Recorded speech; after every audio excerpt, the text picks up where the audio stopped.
Welcome back, everyone. Welcome back to another weekend edition of the Sparkling Tuna Cup. The Sparkling Tuna Cup number 116. Your weekly dose of Tuna Cup action. I'm of course your side VIP, with me and joined by these amazing players, by the people in chat, and by my plushies as well. Welcome, welcome, one and all. Ay, papi, as it has been far too long. It's been far too long, papi. It's great to be back. Again, we have been a little bit lighter when it comes to broadcast this week, just because I've been recovering from RSL. I'll be honest, last week I was so worn out after Revival StarCraft League, after the weekend. We got through it. In the end. We did actually skip Percival Cup this week, last week, as a result of that, but we should be able to get back into the swing of things and catch up on some of those missed broadcasts as well. So we should be catching up. Otherwise, welcome and all. Exclamation mark, be in the chat to have a look at the back yourselves. The bracket is live, the bracket is stacked, and we have our first series here. It's going to be a ZVP between GgMaChine and Rebellion. We have a full round of 16, and we'll be going over the bracket momentarily after this series. Let's go. Let us go. When it comes to this week's broadcast, again, we did have the podcast. We started MSO last night, of course, as well, and we should be catching up on what is to be Mondays, Percival Cups, and more content throughout the course of the week, coming in towards the holidays. But until then, let's jump in. Let us jump in. Spawning in the bottom left-hand corner of Tourmaline, we have the pink Protoss player, the South Korean Protoss for Among Us Two People. It is Rebellion.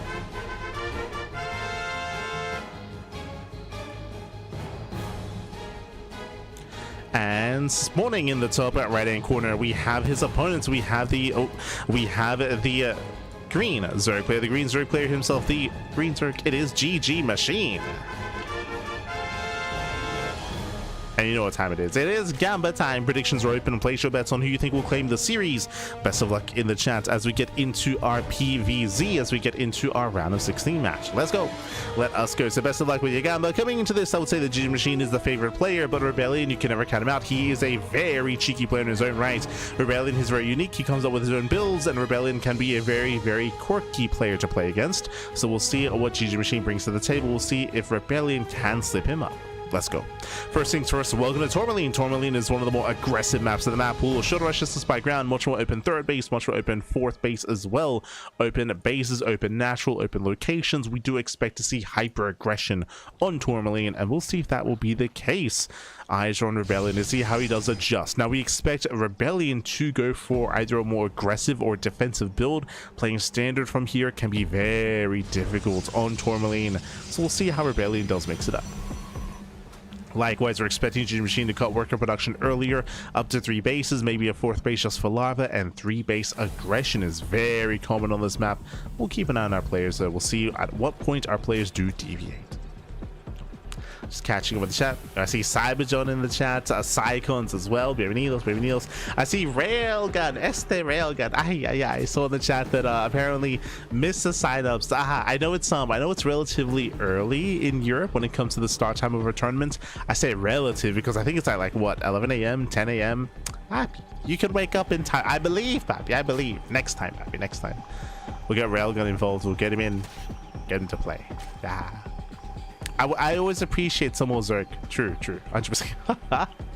Always do appreciate it. There's a reason why we're casting GgMaChine at the start of the series, at the start of the broadcast. It is because he is the only notable Zerg player in the bracket. It would have been nice if there was more. If we get some Railgun, I'll cast Railgun, Pappy. I'll cast it. Well, some variety, Pappy. Some variety. But as often for a lot of these tournaments, I say for all tournaments really, a plethora of Protoss, plethora of Terran, and a sprinkling of Zerg. So we try to cover Zerg players while we can. That is why we chose this series to begin with. We'll go over the bracket soon after the series. Go. Meanwhile, Twilight Council. Twilight Council opener of Rebellion. The initial Overlord is going to be caught. It is going to be barely hunted down. Cheeky moves here by Rebellion, setting out the first Stalker. He gets a kill. He does waddle away. Very nice snipe. Will supply block GgMaChine. And behind this, again, Twilight Council into Glaives. Gateway Explosion is on the way. We have the Robo on the way as well. Rebellion doubles down with a 2-base, 4-gate Glaive Adepts. Let's go. So 4-gate Glaives at Rebellion. And again, if you remember, I spoke about this at the beginning of the broadcast, how we expected to see something quirky at Rebellion. That's what we're seeing here and now. 4-gate Glaives. Meanwhile, GgMaChine, he's droning. He's getting a safety Roach Warren, checking his vision. He is behind the natural. He's making his way into the main base. Likewise, he checks the front door as well, and he should be able to confirm the gateway explosion and the tech of choice. So GgMaChine should be able to get eyes on what is going on. Overlord does dive in. We have the attempted denial here with this Stalker. Does try to deny the scout, but again, there's too much HP, only one Stalker, and we should get eyes on the gateways, on the tech, on everything. Let's go. Let us go. Now, something that's important here is that we are staying in gas. What do I mean by that? 3 and 3. 3 gas mining, 3 workers mining the first gas geyser, 3 workers mining the second gas geyser. We have an excess of gas income, which means this is not a 4 gate blink Stalker. We have 2 gateways at the natural, we have 4 in the main, we have 6 gate glaives, not 4 gate glaives. This is much more committed, much more aggressive, much more all in out of Rebellion. Let's go. If he had pulled out of gas 2 and 2 instead of 3 and 3, then this would have supported 4 gateways, and that would have meant that we could have expanded behind this. But now with 6 gateways, we just double down, warp in 6 adepts at a time, and there is no expansion. So here we go. At the same time, GgMaChine, he does have his Lings. Roach production has begun. Remember, he went for the safety Roach Warren. He cut workers at 38, just below 40 workers.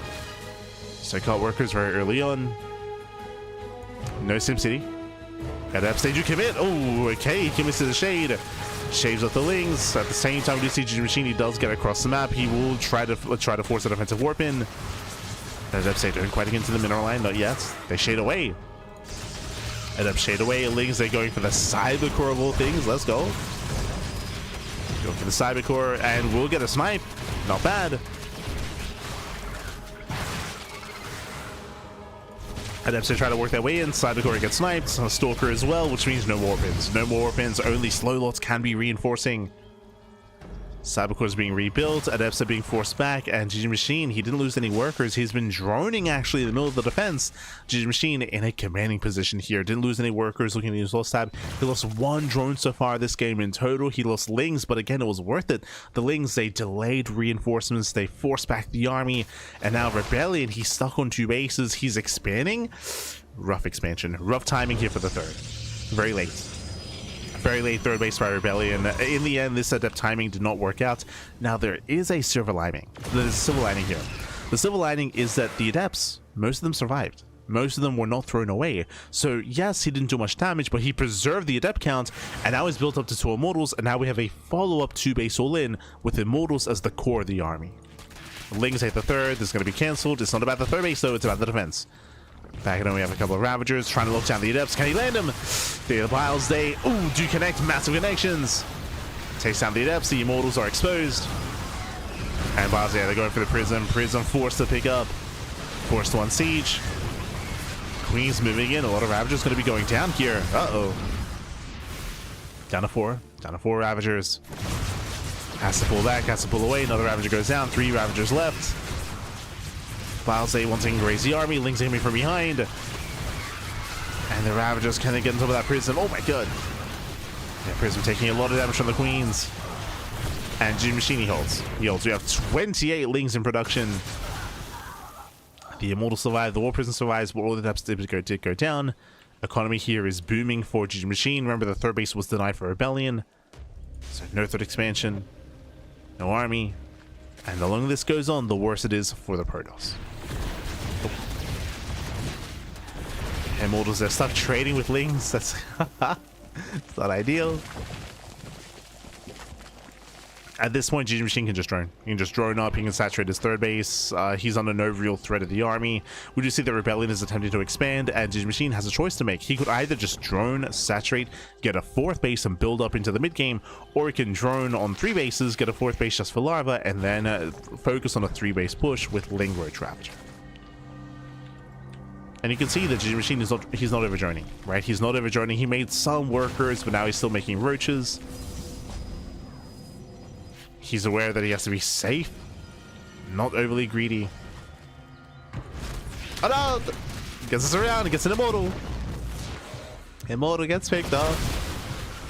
Still only 2 Immortals left. Left, they cancel the shade. Army collapses in. Very nice around. Biles, they connect. And massive connections here on the adepts.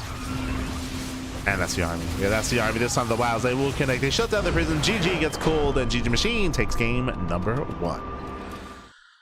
Whew. GG. GG well played. GgMaChine does take a lead in this series, and we'll see if he can claim the series here and now. We'll see if Rebellion can bounce back and force the ace match. Again, we expected something more aggressive, and Rebellion, he doubled down on 2 bases, went up to 6 gate glaive adepts, but unfortunately he did not deal any economic damage. Remember, 1 drone was killed. 1 drone went down. That's all the damage that Rebellion was able to deal. Back at home, he was forced to cancel his base. He lost his cyber core, more importantly, before that, if you recall. He lost any kind of momentum, and in the end, the aggression, the all-in didn't quite pan out there for Rebellion. GgMaChine was playing safe enough. Remember, he went for a safety roach run. He cut workers at 38. He made roaches early on. He eventually made ravagers. Like, he was playing very, very safely. Very safely. GG. And with that, we're now getting into game 2, and we'll see if, again, Rebellion can force that ace match. Now, I expect to see, once again, something quirky out of Rebellion. Not quite 2 gates, sorry, not quite 2 base, 6 gate again into glaive adepts, but we could be seeing a fast fleet beacon into a fast fleet beacon, into a fast second stargate, into sky toss, into a tempest rush, into a carrier rush. Like, we could see something more sinister here by Rebellion. I don't expect to see standard play, but we'll see. We'll see as we're loading into Ruby Rock. Spawning in the bottom right hand corner of Ruby Rock, we have the pink Protoss player. We have the South Korean Protoss. Down in the series, looking to close it back in and force the ace match. It is Rebellion. And spawning in the top left hand corner, we have his opponents. We have the green Zerg player, the green Zerg player himself, leading the series 1-0. It is GgMaChine.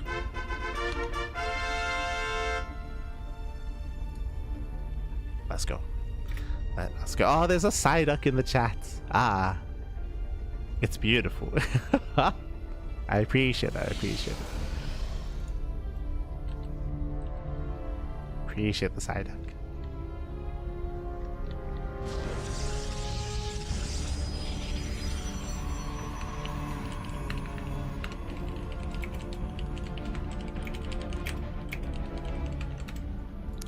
As we're getting into our second game. So far so good. Again, we're expecting the openers to be standard, but we're keeping an eye on the tech of choice, whether we go for another Twilight Council or a Stargate or even a Robo opener. The tech here is what is important for Rebellion.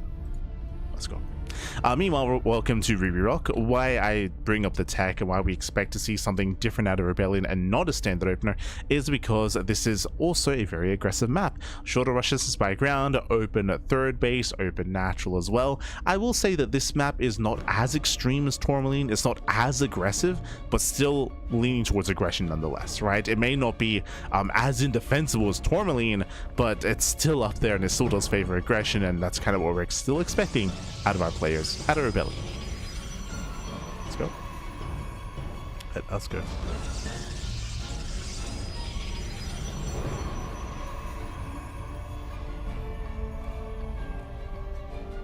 I put glitter in my washing machine. I have a sparkling Tuna. Ah, beautiful. Ah, no.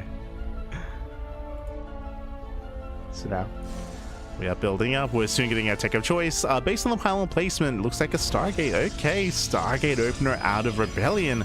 So far, so standard. But remember, we spoke about one of the options here the Rebellion has, and I'm still not putting off the table the idea of going for a faster fleet beacon. So eyes on Rebellion. We'll see if he goes Void Ray first. True. As once again, Rebellion goes adept first into a Stalker. The Stalker is designed to hunt down the Overlord, is to deny the vision, deny scouting. Ensure that GgMaChine does not, or is not aware as to what's going on. Overlord is activated. You can see it's rallied into the main. Overlord is diving in. GgMaChine takes his third.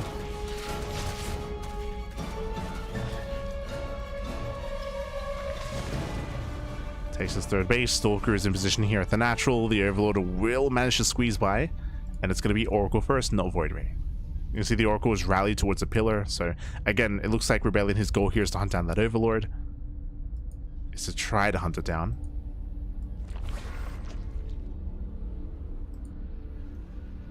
As he doesn't know where it is. Yeah, you can see the Stalker's moving it. So Rebellion, he wants that Overlord. He wants that pillar. The Oracle has arrived, and there is no Overlord to be found. Yeah, he's looking for the Overlord. We know that it's already slipped by. Oh no! The Link's gonna surround! That should not have happened. That should not have happened. The Stalker is gonna fall. The Oracle does turn around here, so rough reaction, rough response, rough position here for Rebellion. Denied mining. Lings, they pull back in. They get a full scout of the main base, confirming more Oracles and the faster Twilight Council. That is a fast council. Fast council, late Forge. This looks like potentially Glaives, or it could even be very early Blink into a Blink all-in. So what's it gonna be? Glaives or a Blink? Remember, there's no Forge, there's no +1, there's no upgrade. Higher chance is gonna be Glaives. Ling is shut down, and remember, GgMaChine, you saw everything you needed to, and it's going to be, option number 3, early charge. Okay, so no Blink, no Glaives, but hyper aggression nonetheless, early charge timing. Now, what's really important here is that Rebellion scouted. Remember, he saw everything in the main base, everything at the natural. He saw how early the Twilight Council was, so he knows to play it safe. He knows that something is coming his way, and already Roach Warren. Getting a safety Roach Warren. Again, ideally in a standard, in a more macro ZVP, you want to skip the Roach Warren. You want to skip it, and you want to go into early Evo Chamber, into +1 melee, into Ling Hydra. But because of the early tech, then there's a higher chance it's going to be early aggression, a higher chance you need those early Roaches to survive. Like, trying to go straight Ling Hydra can get you killed. And that's they commit. They get 1, they get 2. Do we get 3? No. Oh, 3? Okay. 3 drones go down. Oracles, they dive into the main. Getting 1 more drone. Ooh, taking a lot of damage though. A lot of hits. Roach speed is being researched. And now it's on now it's on GgMaChine to confirm, to try to recognize what exactly is coming his way. Is it Blink? Is it Glaives? Is it Charge? Lings, they poke in. That's completely barren and open third. Yeah, full surround on the shield battery. Oracles are raced back home. The battery goes down, and we scout what? We scout defensive adepts here. Okay. Does warp into depths defensively. We should be hiding. Yep, we're hiding the Zealots. So this is very intentional. Ooh. As Lings, I believe they have not scouted yet. Yeah, Lings, they get a surround. They get 1 of the adepts. Nice pickoff. They pick in. Yeah, there's here comes in from behind. Zealots, they do walk across the map. Now, what I was saying here is that hiding these Zealots was very intentional from Rebellion, but now have been revealed. And now they have been revealed. Plenty of Roaches in position, and oh, this is rough. Rebellion, did he scout the Roach Warren? He didn't. He didn't see the Roach Warren, so he was assuming it was Ling Hydra. He was making an assumption here that there were no Roaches. He runs into just a brick wall of Roaches. He has to back the hell up, and now suddenly Rebellion is in danger, because what comes next? All in. We have an all-in. We have Overlord Speed on the way. We have Dropper Lords on the way. We're loading up the Queens, the Roaches, the everything, and GgMaChine is going to be rallying the army across the map, whereas they have 0 saturation at the 4th base. So 3 base saturation, 6 drones, 4th base just for larva, 3 base all-in. So it's going to be a German taxi, 3 base all-in out of GgMaChine. This is very clinical. This is very common on maps like Tourmaline and on maps like Ruby Rock. Ooh, and it's going to be a tough hold, especially considering that we got the Immortal getting caught out. Ooh, taking a volley. Zealots there, I mean, they're trying to do what they can here, but a lot of Zealots are already going to be going down. Oracles go for the dive. Queens are dropping in. Yeah, we have Queens, we have Creep, we have Transfuse. Piles a zone away, that's 1 Oracle going down. And GgMaChine is done it. He's broken the natural. Pushing into the base. We have stasis traps here. We have the Immortal at the 3rd base. But again, Rebellion is out of position. No! The Toast's pylon. Oh my god. The pylon goes down. GG gets called. And GgMaChine will claim the series 2-0. GG. GG, well played, GgMaChine. He will claim the series. He will advance on. Again, a very clinical kind of showcase here of reactive and defensive play, both in game 1 and in game 2. Remember, game 1, we saw 2 base all-in essentially out of Rebellion, going for a 2 base all-in, going into mass 6 Glaive Adepts, and then GgMaChine was able to scout, able to react, able to respond, and play safe against that, cutting works at 38. Here, we saw something different. We saw Rebellion going into a later charge timing, but the early Twilight Council was scouted, after the Stargate. That told GgMaChine to drone. That told them to drone up a little bit further, to saturate a little bit more, to get it to 3-base saturation, but still play it safe with the Roach Warren and play heavily into that Roach heavy composition and go for the 3-base all-in. And again, because Rebellion was building up into an early timing, that kind of fell on its face. If you remember, these Zealots moved out, they ran into Roaches, they did nothing. They did nothing there. Again, the hope for Rebellion was that GgMaChine was skipping Roach production, that he was going into something different. I mean, the whole point of that build would be to hide the Twilight Council. Unfortunately, it was seen, it was scattered, right? It was scattered, so it was unable to hide it. With that, GG well played. With that, we are getting into the rest of the brackets. Let's go. And also a big shout out to Captain Fish in the chat. Este Captain Fish. GG well played. Hope you had a great series. Hope you had a great run of the tournaments as we catch up on the bracket. And we do see Captain Fish, he went up against ByuN in the earlier rounds. Did go up against ByuN, and ByuN did take down Captain Fish 2-0, but I hope you had a great time playing against ByuN. GG, baby. GG, well played. Hope you had a great time.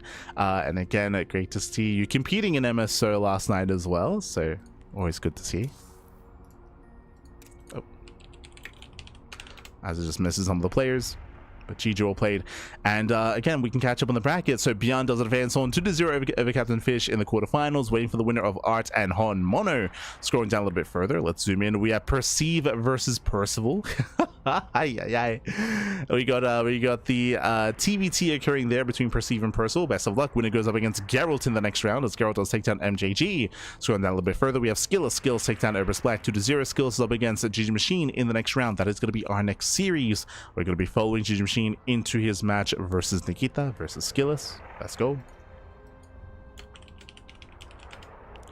So just setting up that match. Un momento.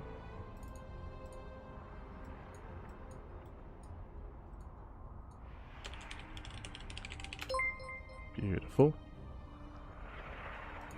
As scrolling down a little bit further, we have Christiana. Christiana takes on Nylon 2-0. Meanwhile, Nickrat takes on Lelix, and we have Christiana versus Nickrat in the quarterfinals as well. Honestly, that's also a really good matchup and a really good series. I'm tempted to cover either one. Both these two matches are looking very juicy, but of course, we're going to be following GgMaChine into his match against Nikita. Meanwhile, a big shout out to Captain Fish for the gifted subs in the chat. Thank you so much for the raid and for the 5 gifted subs to the community. Thank you, papi, thank you. Have a nice day. Gracias, papi, gracias. Just catching up. Shema, papi, shema.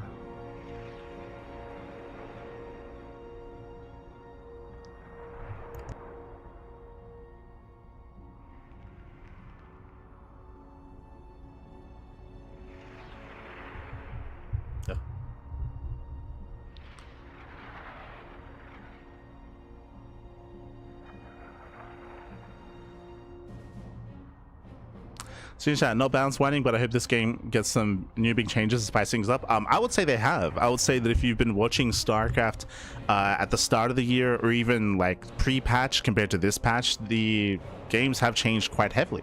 So I would say that has already occurred.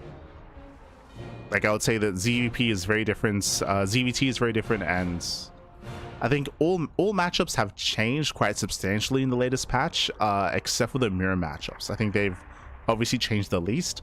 Even then, PvP has gone more aggressive. That is true. That is true. So changes have occurred to PvP at least, and ZVZ. Yeah. I think the only matchup that actually, yeah, I would say that the matchup that has changed the least is probably Terran versus Terran. Yeah, TVT has probably changed the least out of all the matchups coming into this patch.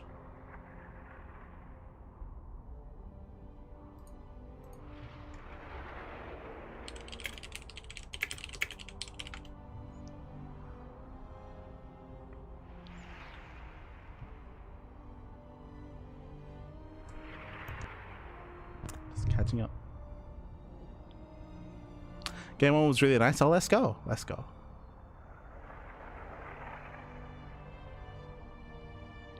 Este Captain Fish.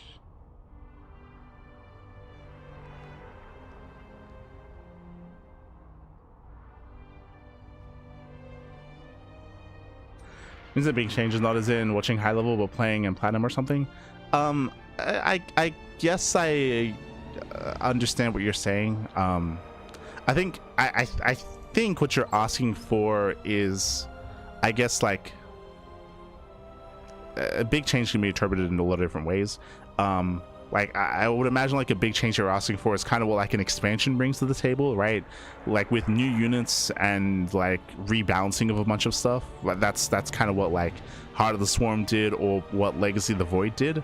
But yeah, I don't think that it is expected to see a patch that does that. I guess it depends on what you're asking for, but if that's kind of what you're looking for, that's kind of what the expansions brought to the table. But I don't think there's an example of like a patch doing that. I say that, I mean, I guess certain units have been addressed quite heavily, for better or for worse, like the Swarm Host or like the Cyclone. The Cyclone's like the most recent example of like massive changes being made to a single unit, for balance purposes, of course. But this, like the Cyclone has gone through many different iterations that have like kind of like changed a lot of how mech worked quite heavily over the past couple of years.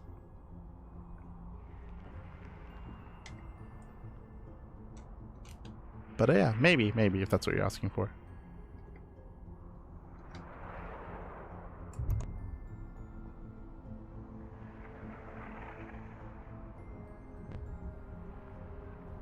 There we go. Microsoft makes StarCraft 3 or an expansion for StarCraft 2. Making it, I mean, I think a lot of it depends on the popularity of the IP. If you remember, we spoke about this during the podcast, but it's already been confirmed. If you remember, Soso confirmed it during his interview with Zombergub in the GLHF. This was like maybe 3 weeks ago, a month ago, that Blizzard are working on a separate StarCraft IP game. Not an RTS, and not the game that Nexon is working on. Remember, Nexon is working on one game, and Blizzard is working on another. He was very vague with it when it came to what it was, except obviously it's not an RTS. But I think, and I think they emphasized it in that interview as well, that it just depends on the popularity of the IP. And if it does well, then they'll have reason to look to continue like into like a StarCraft 3 or something like that. But it depends on how well the other games do, how they perform. But again, we reported on that like a month ago, right? It's like a month ago that the interview took place. But it looks like we have an X series. We have an X matchup. It is going to be SKillous versus GgMaChine in our quarterfinals. Let's go. Info StarCraft Ghost gets revived. I'm pretty sure it's not StarCraft Ghost. I don't think they...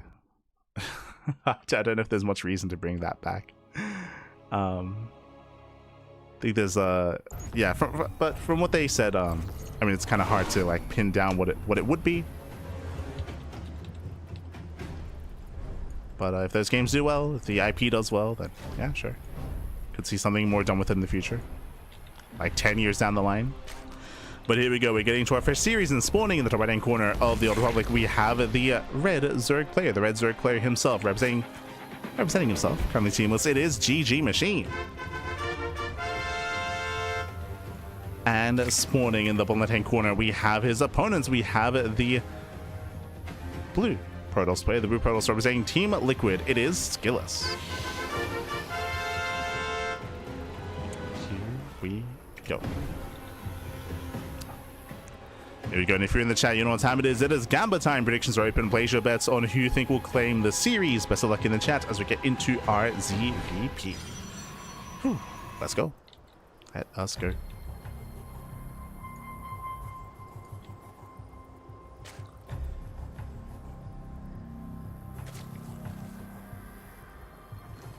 So getting into our ZVP, and welcome to the Old Republic. The Old Republic is going to be a much larger map of the map pool, much larger map, longer rush distance by ground, and a very exposed fourth base location. And as a result, we have seen a lot of Protoss players struggle to play out a longer macro game on this map. So very similar to what we saw in Tourmaline, very similar to what we saw in Ruby Rock, we expect to see some more aggression out of SKillous, and we'll see what he does decide to go for if he does try to play more defensive. Now, in regards to defensive play on Old Republic, we have seen seen Showtime specifically look actually very impressive, going for a more defensive, a more robo-heavy composition, not rushing into Sky Toss. I kind of alluded to it earlier, but now to actually discuss it, for those who haven't been watching StarCraft as of late, the meta for a lot of, in almost every single matchup, has changed drastically over the past couple of months, from patch to patch, from map pool to map pool. One of the reasons is because of maps like this, because we've gotten rid of maps like Tokamak, for example. If you remember Tokamak, if you remember Maganatha, if you remember Persephone in the previous map pool, previously there were maps where it was easier to defend and turtle up on 4 bases. And because of that, it was very common in this matchup for Protoss players to go into a standard opener, in towards a 3rd base, into +1 and blink, into Storm, or into Colossus, into fast Sky Toss. It'd be very, very common to rush into early Sky Toss to be able to slow the game down and to get into the late game.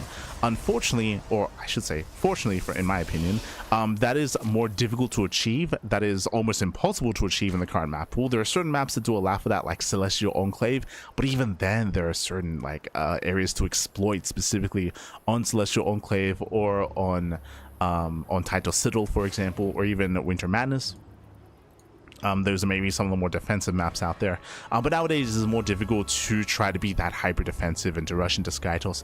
That has forced more mid-game play, and as an example of that, the last series, really fast games like 2 base all-ins, 2 base all-ins, 3 base all-ins. We've been seeing a lot more aggression out of Zerg and Protoss in the recent patch because of the maps and because of changes in the patch itself, and we're expecting to see some of that here as well.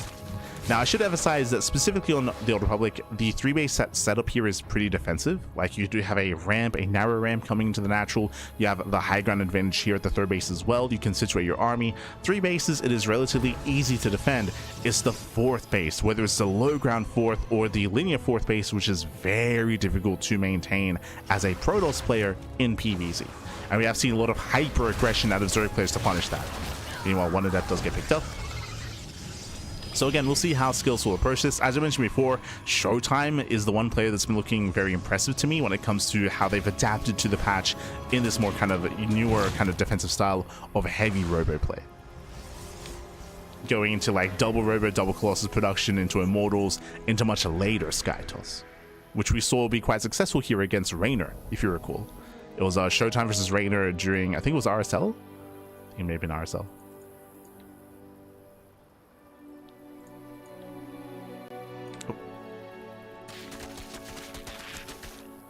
They pick in.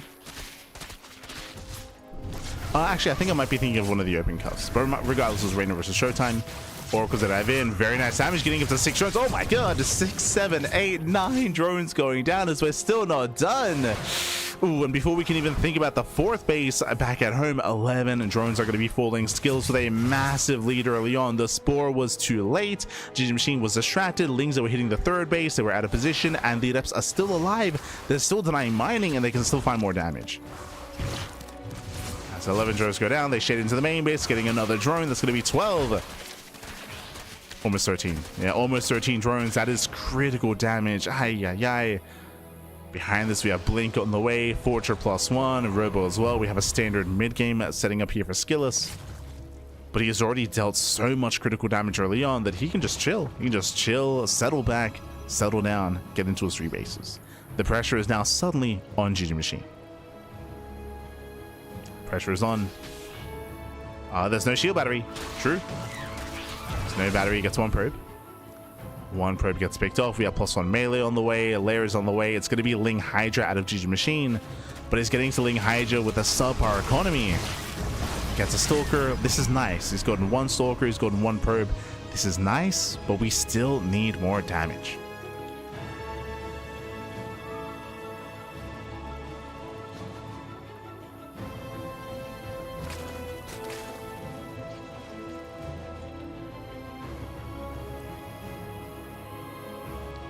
SKillous, he does once again move out. I mean, he's already done so much with these oracles. He's already achieved so much. Ay, ay, ay.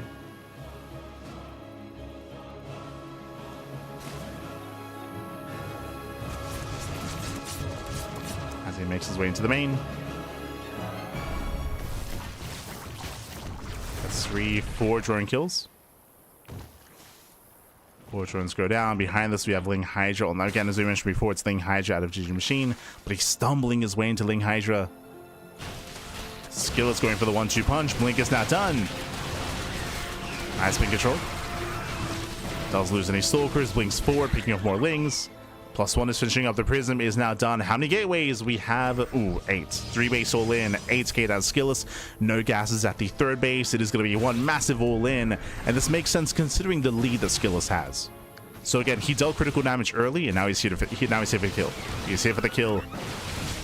He's here to end the game. Again, just pure Blink Stalker. And this probe is here to throw down the pylon. Throw down the gateway. Actually turns around. I mean, hey, we have the Prism. True. Prism is here anyway. 4th base does fall.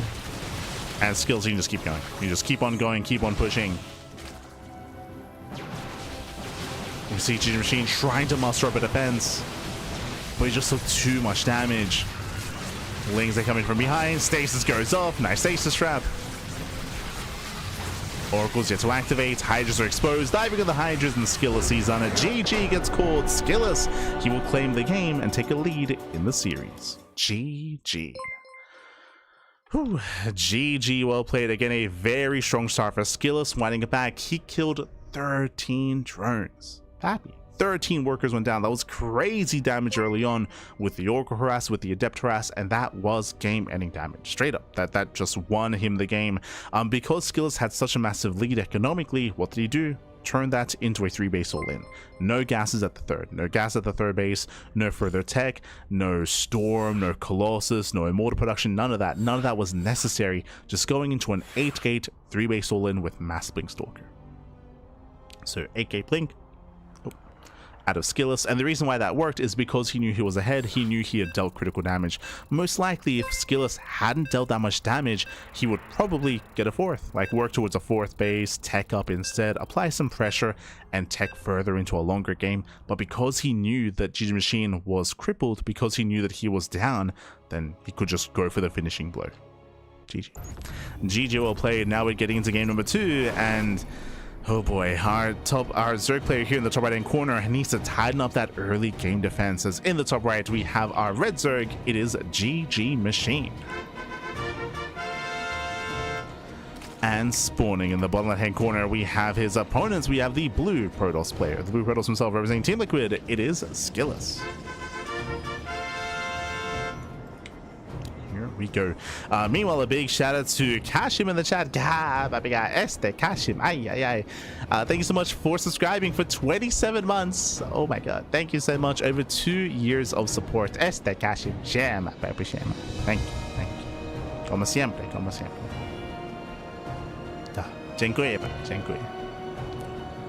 Do appreciate the support as we're getting into game 2. And again, SKillous has a lead in the series, and now we enter a much more defensive favored map. But welcome to White Rabbit. As opposed to the previous maps, here we have a much more secure 3rd and 4th base. Now the downside about this kind of map layout is the bases are more spread out. True, like the area that you have to traverse, the distance here between your 3rd and 4th base is much larger, much longer. So rotating and reacting, especially delayed reactions, can be very difficult to achieve. But outside of that, we do have choke points, much more defensive locations here. In general, it is easier to take a 4th base on this map. So SKillous wants to build up into a longer game, then White Rabbit would be the map to do it on. The pressure instead is on GgMaChine. So the pressure is on. Now what we could see out of a Zerg player, and what I was going to propose coming into the Old Republic, is that we could even see Muta play. Like Muta play is going to be an option. It's going to be a viable option here for GgMaChine to get into Mutas and to use that to try to deal some damage, to keep the Protoss at home and to get some breathing room. But we'll see. We're getting ahead of ourselves.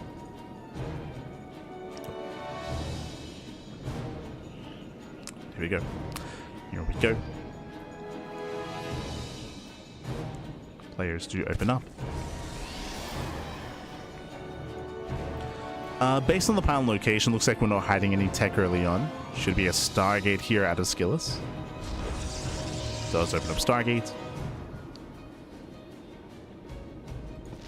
GgMaChine pulls out a gas. Building up into a third. Everything's looking normal so far. So far, so good. And again, if SKillous were to play standard, this would be the best map to do it on. Or at least one of, right? We spoke about it earlier, but there are some more defensive maps like Celestial Enclave or like Winter Madness or White Rabbit, which do favor the more standard style.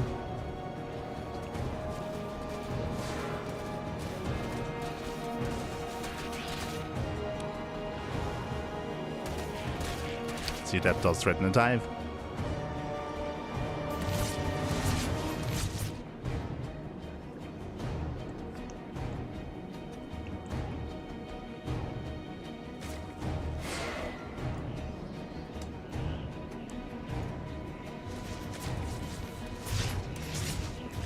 Once again makes his way towards the natural. This time we do see GgMaChine trying to keep up.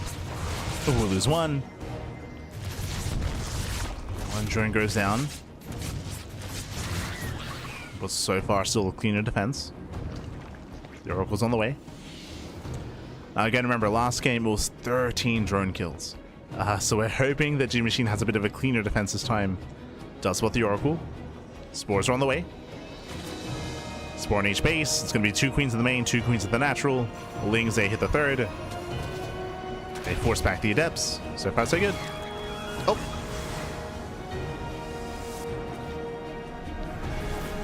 As Oracle gets 2 drones.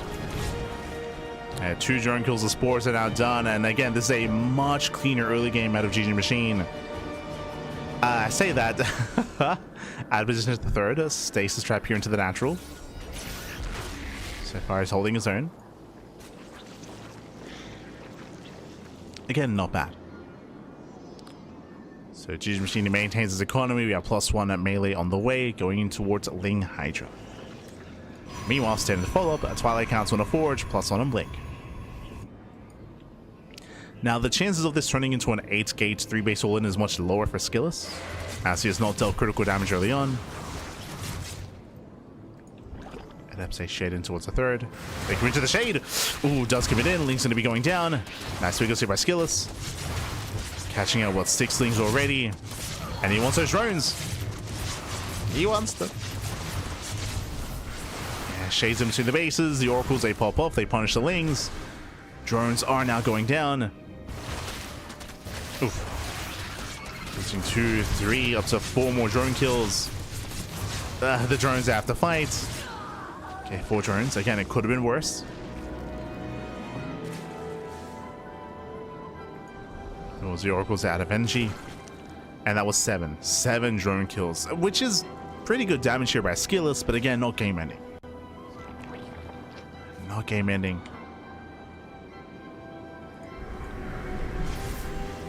SKillous, he wants that third.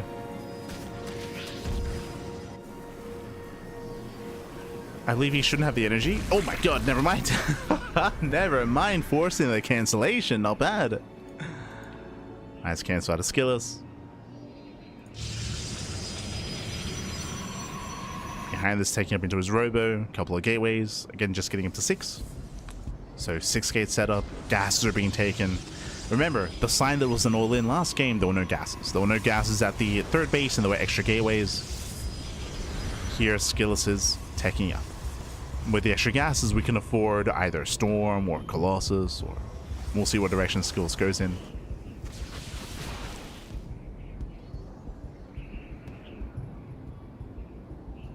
Stalkers, they move out.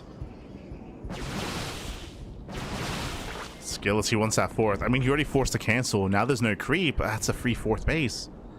GgMaChine completely out of position. The 4th base, yeah, it's forfeit.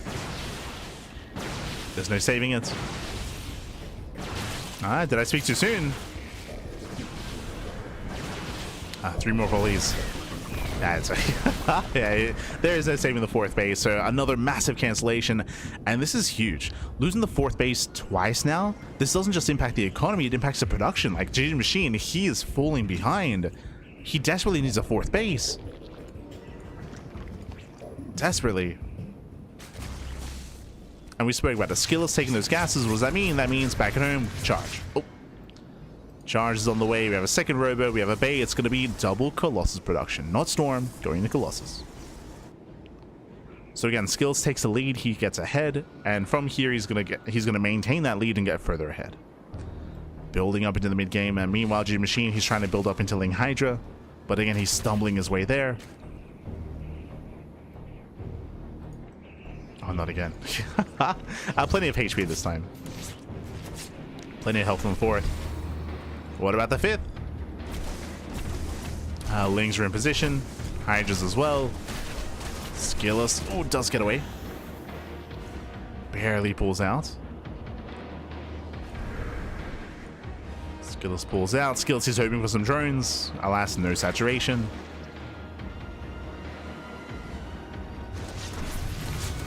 Gets Revelation. A drones are in production, getting a free queen. Queen goes down. And the Colossus are amassing. And again, if this was a previous patch, there would already be a fourth base. But you can see that SKillous, he's staying on 3 bases, getting up to quadruple Colossus, and going for a +2 timing. Again, this is a bit of an older style. We brought this up previously, but Showtime and Creator used to go for this style back in the Altitude era. This was like a couple of years ago, but it is a very strong +2 timing here with quad Colossus. And then you expand behind it.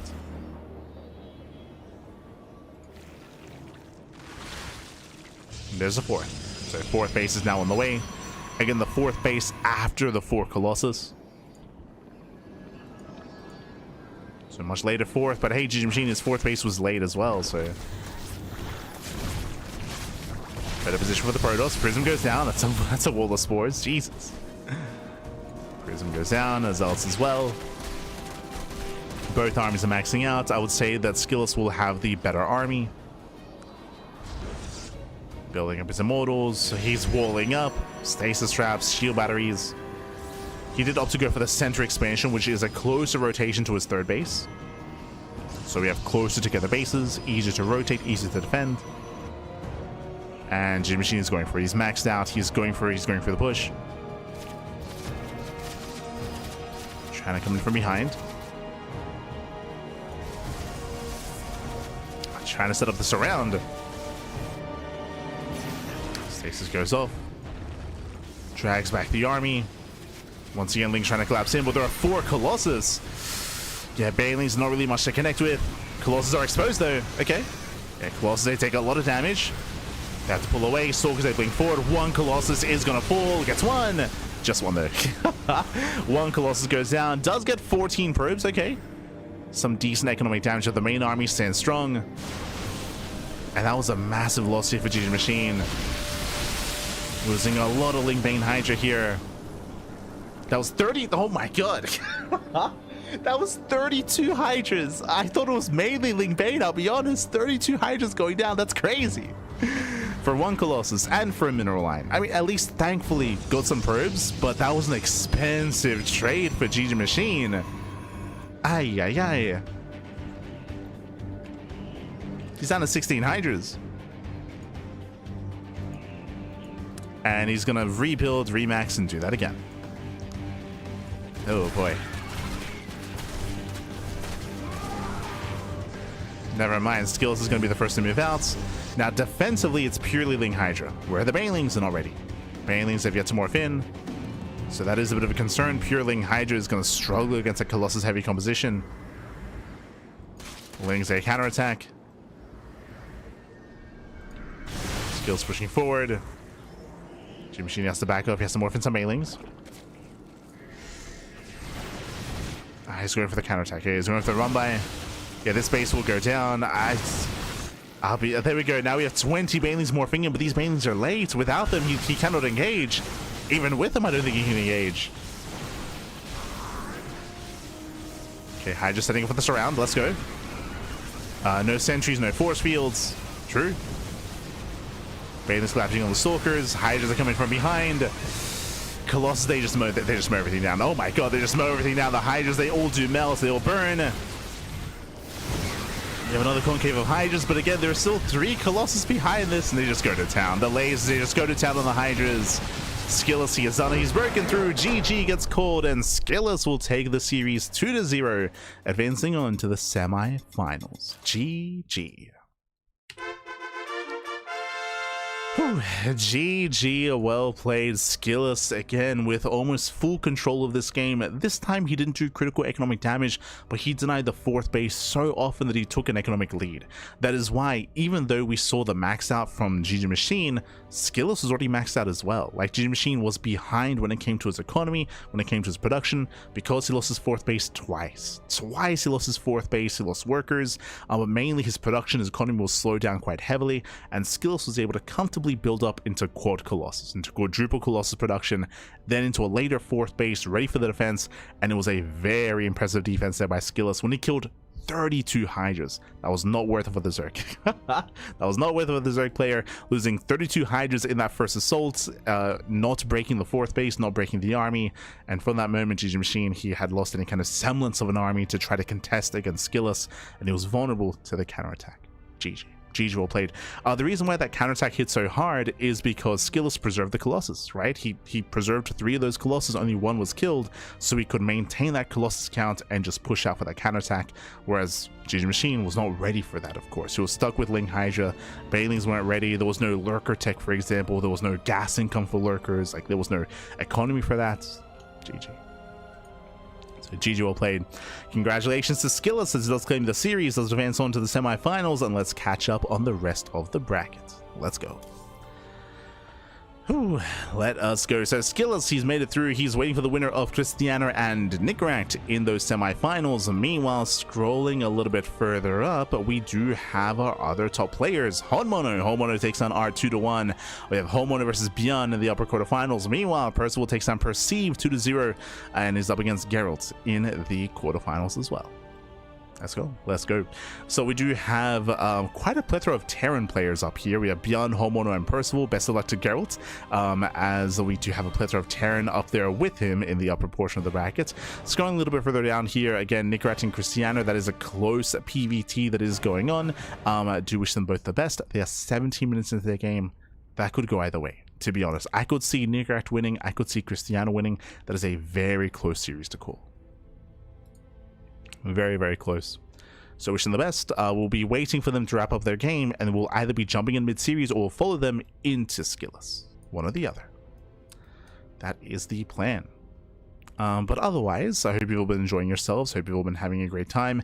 Again, it's been a pretty intense broadcast so far. Some very intense games and intense series. We have yet to really embrace like the late game or like the mid to late game. We kind of got a glimpse of that here, that last game, but not really. Just because of the lead that SKillous did have for himself. But we'll see. We shall see who does make it through to face off against him. Now, if you want to support this tournament, you can do so via Patreon, exclamation mark. Oh. There we go. Exclamation mark Patreon in the chat. Our Patreon is actually linked to this tournament. So if you want to support the Sparkling Tuna Cup, if you want to support the CranKy Ducklings, you can do so via Patreon. As our Patreon is designed to fund our tournaments on a monthly basis and to grow our tournaments as well to boost the prize pool even further. Fun fact, because of a very generous donation in the chat, we do actually have a monthly finals this month, actually for all 4 months. For September, October, November, and December, we have been hosting these monthly finals to pit and to place the best players in our tournaments against each other in an invitational at the end of the month, and we have one for December as well. I bring this up just because if our Patreon is able to grow large enough, then we can also have these regular monthly finals coming into 2026 as well. For now, it's only for this year just because of a very generous donation. Again, it was 2,000 USD. 2,000 USD was donated in the chat not too long ago. Again, back in September. Even before that, so we've been able to host these events on a monthly basis, but again, our Patreon is designed to be able to facilitate for that as well coming into 2026. For now though, we are going to be going on a very short break, and when we come back, oh, never mind. Never mind, Papi, looks like our players are ready. Un momento.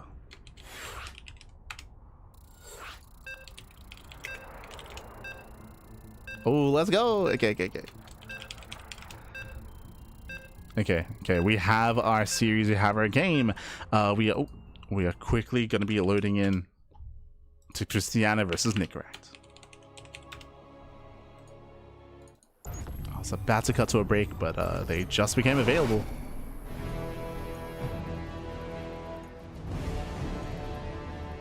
Beautiful. And spawning in the bottom left-hand corner of the Old Republic, we have the Polish Protoss player. We have the blue Protoss representing Offside Esports from Lena, Poland, from Lena, Polonia. It is a Cristiano. And spawning in the top right-hand corner, we have the red Terran player. Oh, I assumed was on the Platinum Heroes, but may have left the team. I'm not very familiar with this clan tag. I'll look into it, but it is Nicaract. Este Nico. Here we go, and if you're in the chat, you know what time it is. It is Gamba time. Predictions are open. Place your bets on who you think will claim the series. Remember, the winner of this series will play against SKillous in the next round, and they are currently tied up 1-1. As I mentioned previously, these two are very close in skill, and honestly, this series could go either way. I could see either Nicaract taking this or Cristiano has gone all the way to the ace match. I'm ready for it. Let's go. Let us go.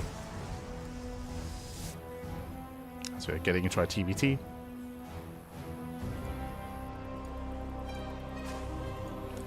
Isn't that Ladder Legends? Oh, I guess so. I've never seen the Ladder Legends clan tag, but I guess that's it. Which means Nicaract might be a new coach for the Ladder Legends, maybe? Maybe. I'm very unfamiliar. But he might be a new coach. Or he might be coaching on the side. It's hard to say.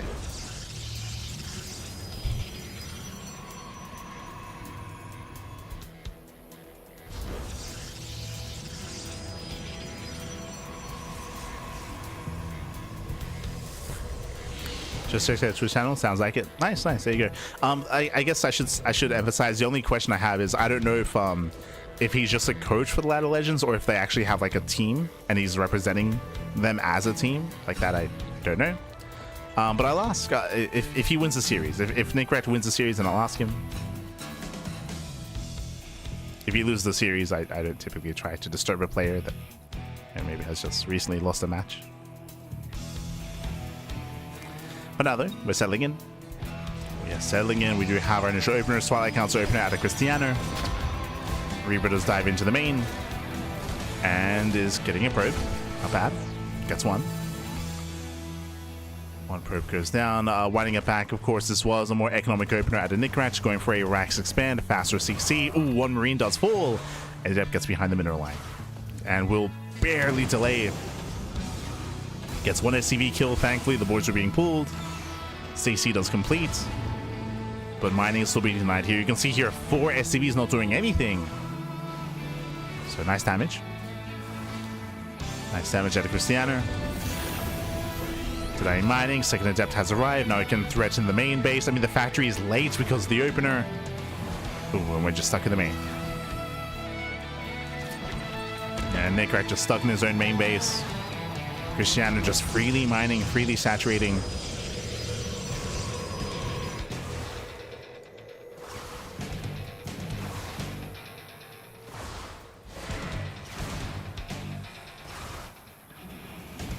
Now the Cyclone will eventually arrive, and with the help of the Cyclone, Nicaract will deal with this.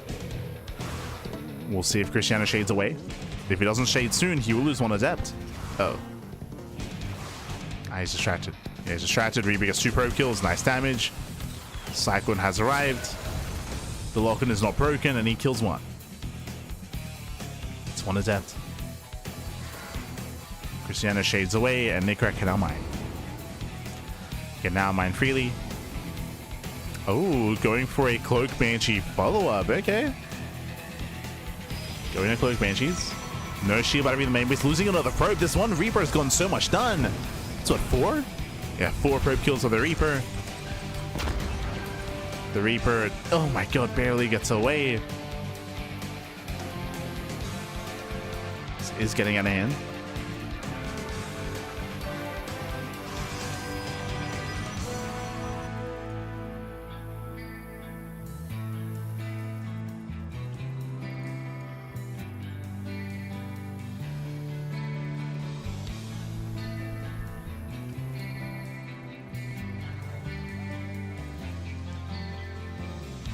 As Nicaract, he pulls back.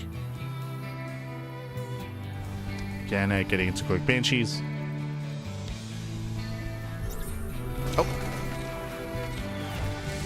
Nice time for the Observer. Keen eyes. You know what, Cristiano with the interception, he wants that Banshee. Does force the cloak. Cloak is revealed. True.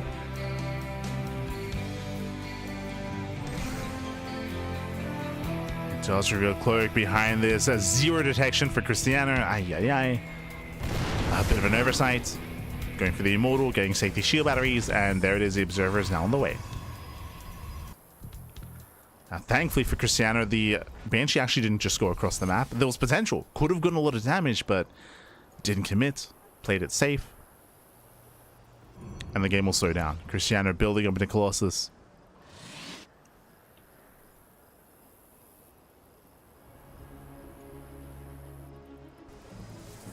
Getting into his mid game. So far, so good. Oh. Let's get some damage dealt. Second Banshee towards the third base. Shield batteries in position. And we'll buy some time.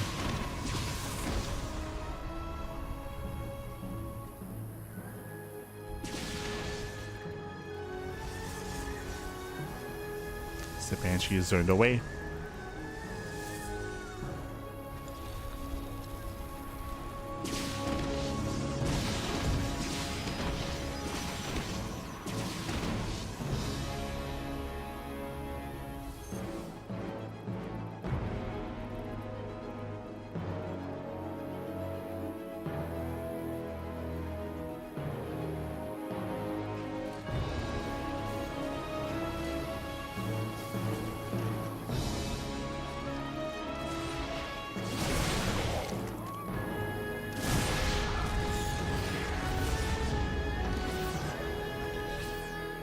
Again, Nickrex has been building up. He's not going for an all-in. He does have a third CC behind this, but still very committed build here by Nickrex. He's got his 3 tanks. He's got Stim +1. Does have a hefty army, but Cristiano needs to slow it down. That's what's important here, is that Cristiano, he has spotted the move out. Doesn't quite get a Marauder. Oh, yeah, barely does not. So loses 1 Stalker. Losing 1, losing 2. And 2 Stalkers go down. Our main army does push, and Cristiano back at home. Is he ready for this? He didn't slow down the main army. Cristiano getting a 4th base. But he's out of position. Cristiano pulled back. Tanks are pushing forward. Getting within range. Tanks do siege. And nice, what's the army? Charge is just now finishing up. With a good amount of Zealots, Cristiano can break this position. Speaking of, there goes Zealots are on the way. We have triple robot production on the way for Cristiano. He needs more time. 1 tank gets caught unsieged. Gets 1. Yeah, gets 1. I started playing on the Colossus, and 1 Colossus should go down. Ooh, no shot. The Colossus lives. GG gets called. Cleans up the army. Very efficient fight there by Cristiano. And Cristiano, he will take the series 2-1, advancing on to the semifinals. GG. GG, well played. I was a little bit concerned for Cristiano because the army got across the map. He was able to siege up in time. Unfortunately, one of the tanks was caught unsieged, and we saw the Colossus barely survive despite the target firing. Nickrex, he was intentionally trying to focus down those Colossus, but they did survive. They cleaned up the tanks just in time. They cleaned up the bio. That was game. That was game then and there. Nickrex, he was just so committed. Technically, he wasn't all in. He did have a base behind it, but to lose so much of his army there meant that he had nothing at home to defend against the counterattack. GG. GG.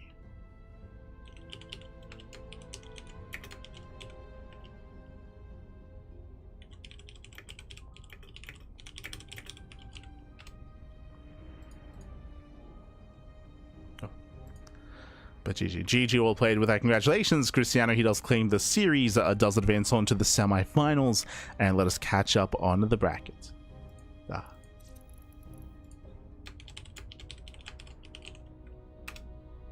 Here we go.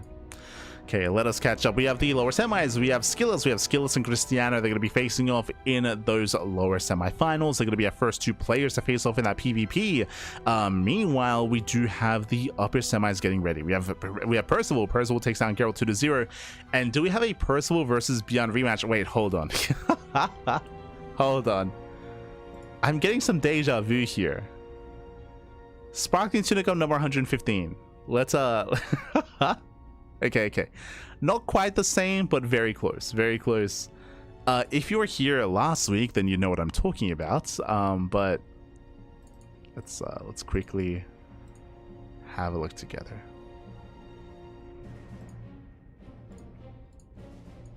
Bam.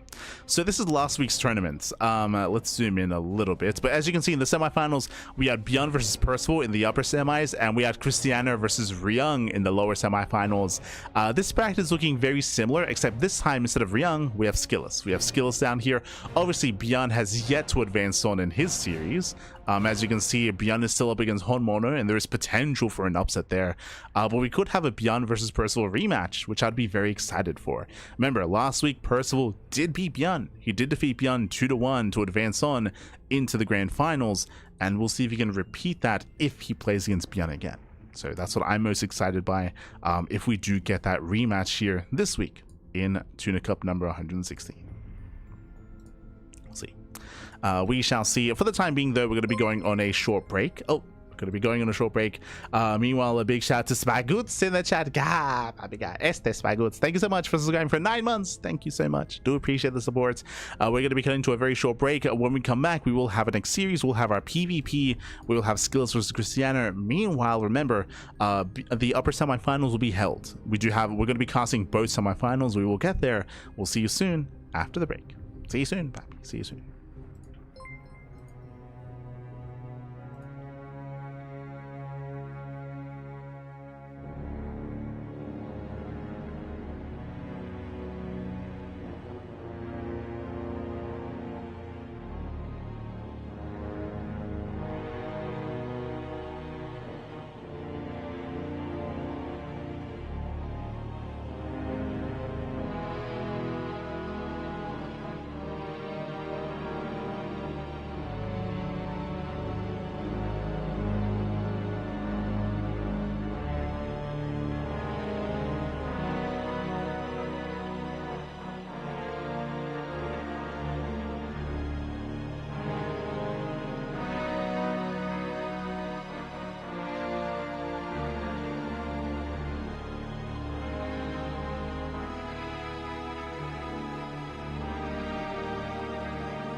And welcome back, everyone. Welcome back to the semi-finals, the semi-finales here of the Sparkling Tuna Cup number 116.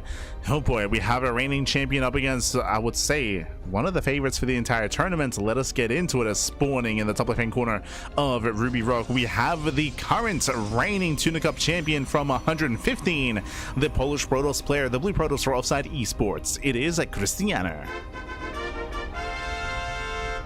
And spawning in the bottom right hand corner, we have his opponents. We have the red Protoss player. We have the red Protoss himself representing Team Liquid. It is SKillous.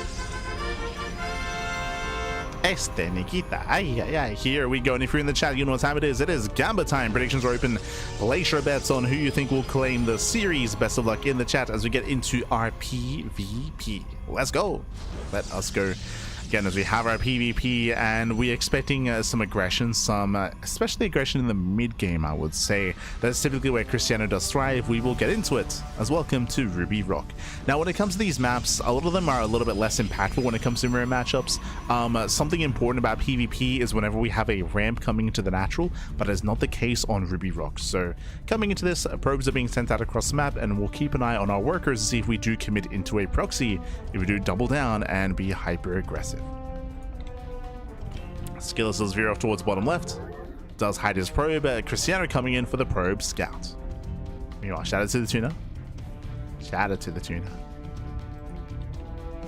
5k on the Polish Tuna. On Cristiano, baby. True. Cristiano, I believe he has won the most amount of Tuna Cups out of any other player out there. True. I believe he has the most Tunas under his belt. So historically, that's going his way, but at the same time, SKillous has been on fire as of late. You've been watching SKillous over the past couple of weeks. SKillous has been looking insanely powerful. We saw him in the monthly for Tuna Cup, the November edition, if you recall. Also in a lot of open cups. SKillous has been a beast. But Cristiano is a Tuna, so they're both animals happy. For now, fake proxy. So fake pylon out of SKillous. Meanwhile, Cristiano, he's scouting. He knows that a pylon is missing. He knows something is wrong.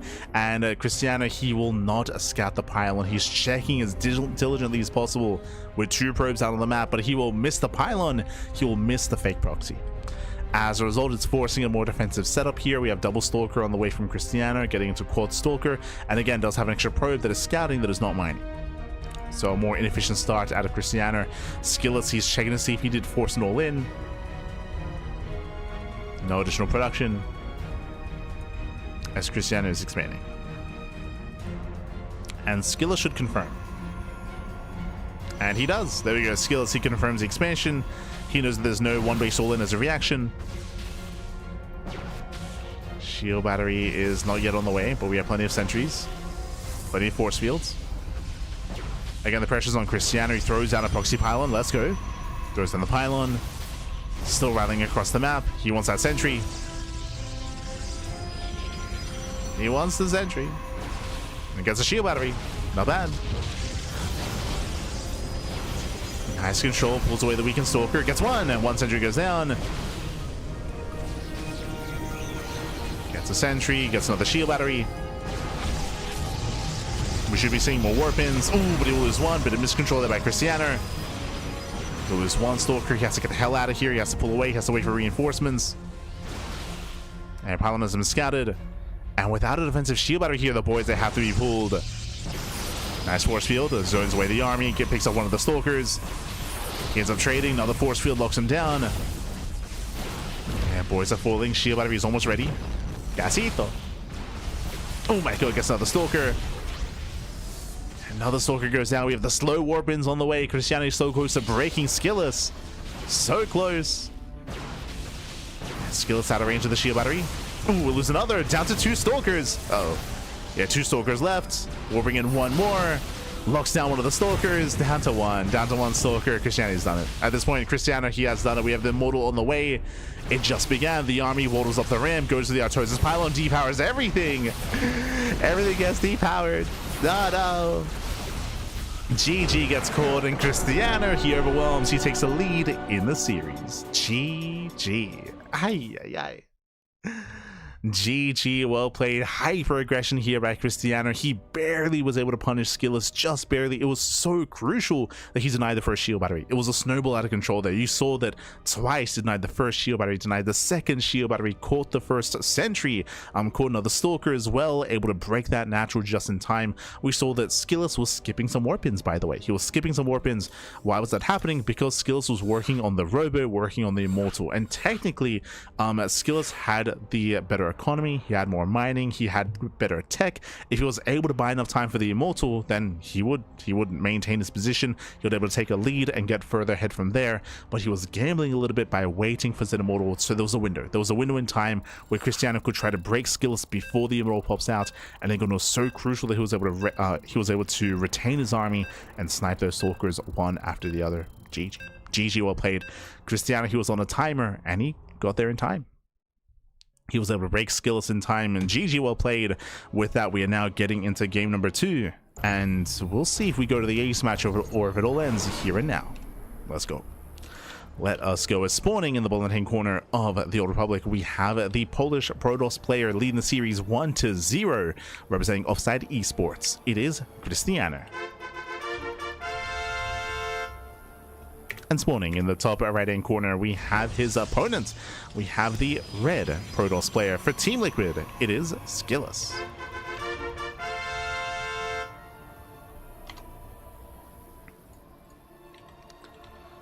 Here we go. Getting into our PvP.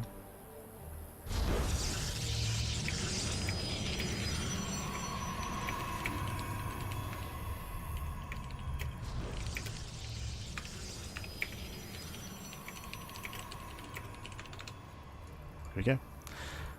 We're getting into our next game, getting into game number 2 here on the Old Republic. A much larger map, true, much larger map, a longer rush distance by ground, and we'll see if our players do commit into anything more committed here. SKillous' time does go for the probe scouts. This time there's no fake proxy. Okay.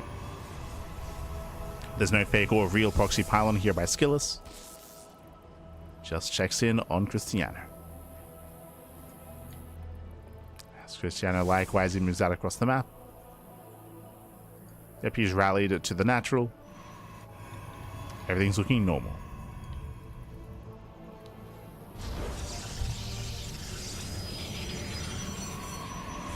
Everything's looking as it should.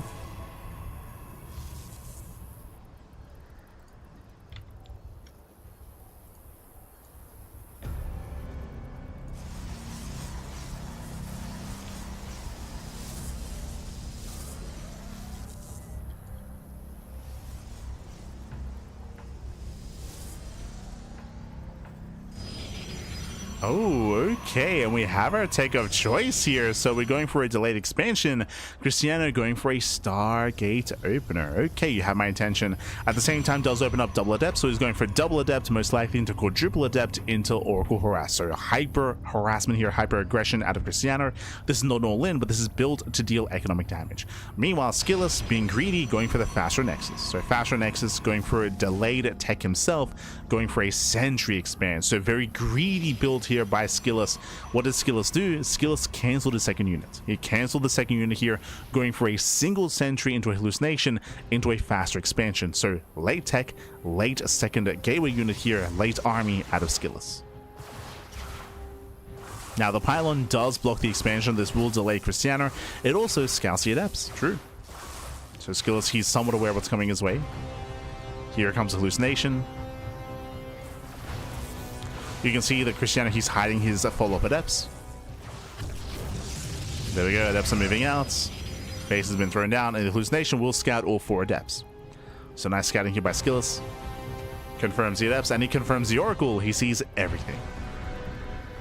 And back at him, he's getting ready. We have a shield battery here at the natural. We have a battery in the way in the main. Stalkers, they move out to intercept. SKillous going for all the correct moves. That does intercept. Get some hull damage on the first adept. Shade is cancelled.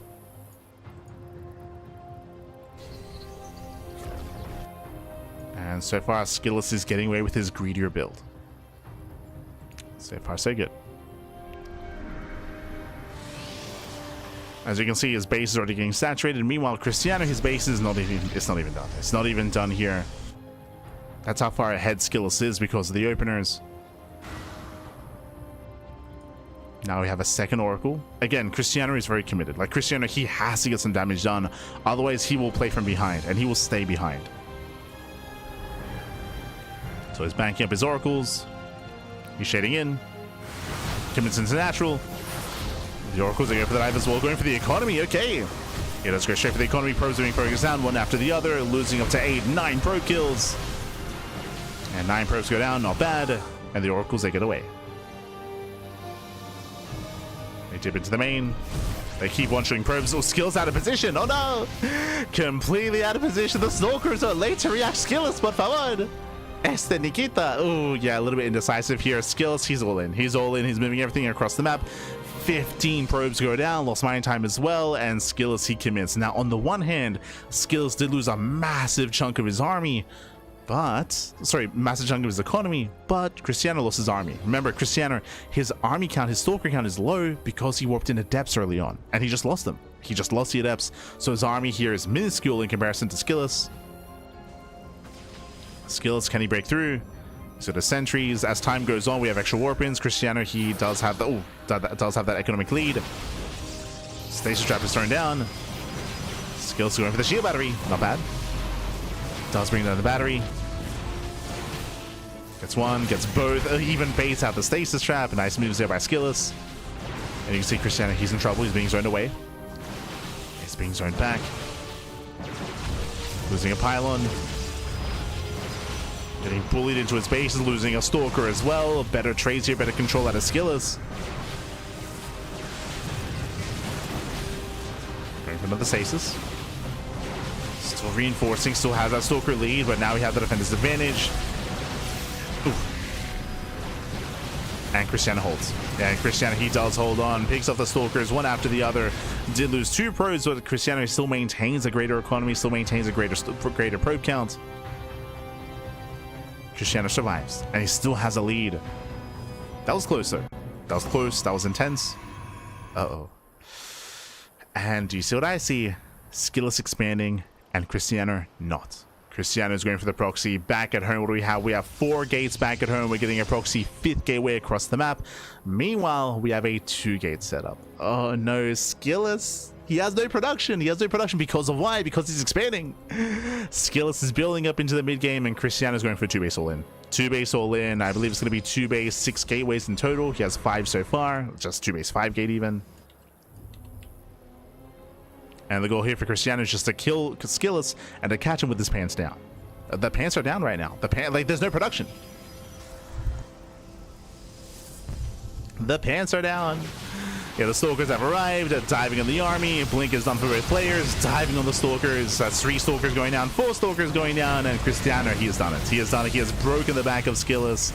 Skillous was expanding. GG gets caught, and Cristiano with the 2 base all in catches Skillous with his pants down and will claim the series at 2-0. GG. GG, well played. Congratulations here to Cristiano as he will claim the series against Skillous. A little bit too greedy there in the response, but not just that, even before that he sustained so much damage. He scattered what was coming his way. He saw the Oracles, he saw the Adepts, but he still could not maintain his economy. He lost 14 probes. That was critical damage, and there was so much pressure on him, and I was very impressed with Skillous' counterattack. When he moved that across the map, he did well. He was picking off Stalkers, picking off shield batteries, picking off pylons. Like, he was out controlling Cristiano in that moment when he was attacking. That was great and all, but it was not enough damage. He was still down in economy. That's why he felt pressure to expand, whereas Cristiano just went for the all-in. He just went for the all-in, went for the kill. GG. Whew. GG, well played with that. Congratulations, Cristiano. He'll advance into the grand finals, and we have our other upper semis ready for us. Let's go. Do you need a moment to set things up? As we head on over to the Korean server.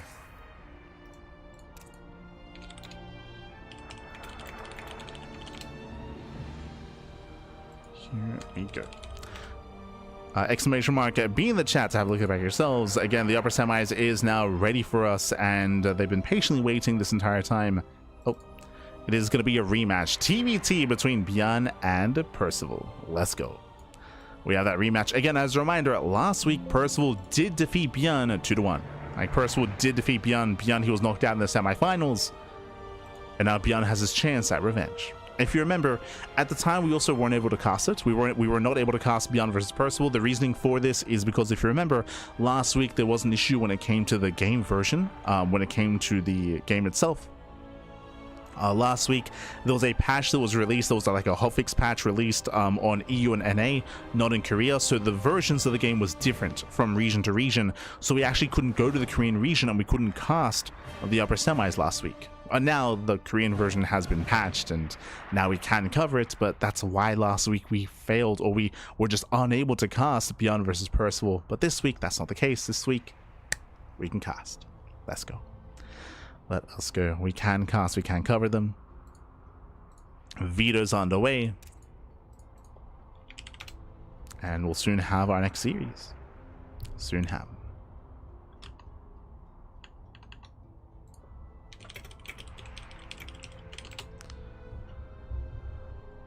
Here we go.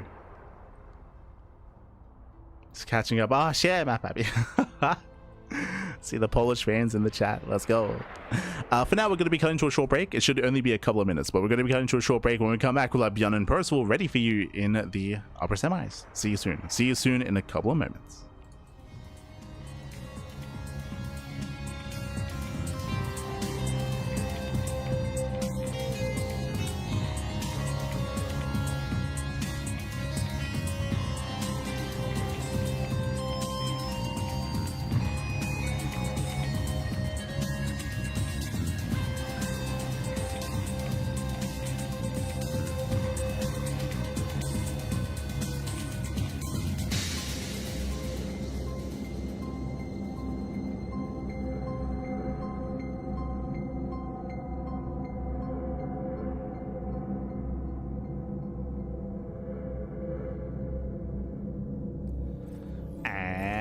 Welcome back, everyone. Welcome back to the upper semifinals of the Sparkling Tuna Cup number 116.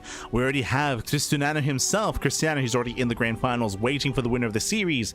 Who is it going to be? As spawning in the bottom left-hand corner of Tourmaline, we have the red Terran player, the South Korean Terran for Shopify Rebellion. It is ByuN. And spawning in the top right hand corner, we have his opponents. We have the blue Terran player, himself, the South Korean Terran. It is Percival.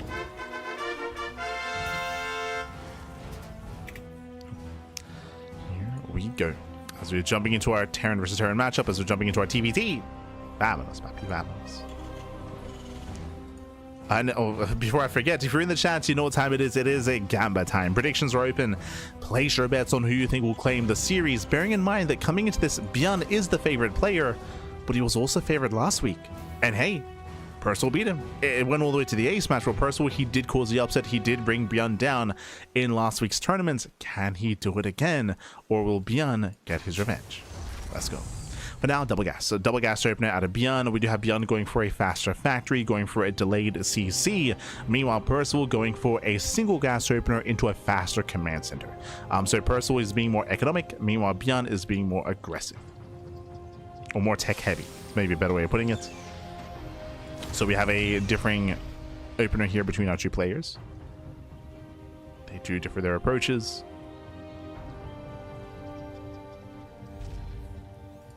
So our players are opening up.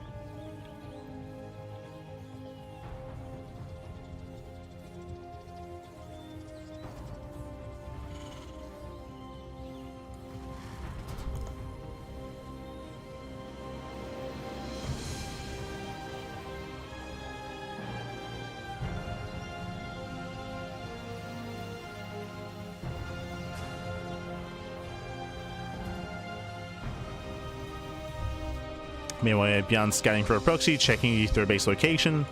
Likewise, so is Percival. You can see both players are checking for proxies. It is not uncommon to cheese in TBT. So both players are double checking. It is insanely risky to move out with your first Reaper, so we shouldn't be moving out initially with our first Reaper. Should be waiting for additional. There we go. 2 Reapers have arrived for ByuN. He's moving out. He's moving out. We do see Percival going Reaper into Reactor into add-on swap. Setting up for his 1-1-1. Going for Reactor to Hellion. Meanwhile, ByuN, he's got his faster Cyclone production. Reaper's going to be poking in, and we'll see if ByuN can find any damage. Tipping into the main. Going for the mineral line. Gets one. Not bad. Gets one SCV. He might get another. It's going to be a one-way trip. He has the Hellions. Will clean this up. The Reapers, they line up as well, and they get... Oh, not even one more. Only one SCV for 2 Reapers. A better defense here by Percival. Not just that, but checking ByuN's vision. He did not scout the tech. He did not scout the production of Percival. As he went for a fast starport into fast Raven production. Meanwhile, ByuN, of course, he has a Cyclone. Not just one, getting a second.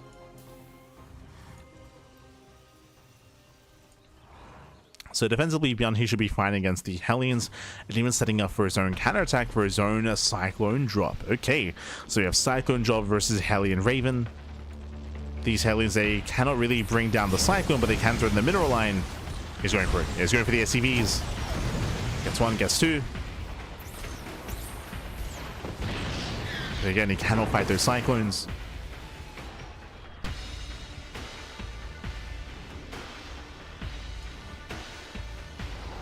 I missed the Gamba.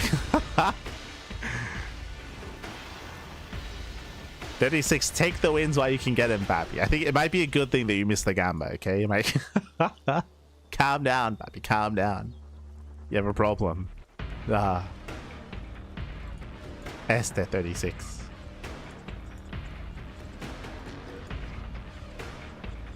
As we have our Marine drop into the main.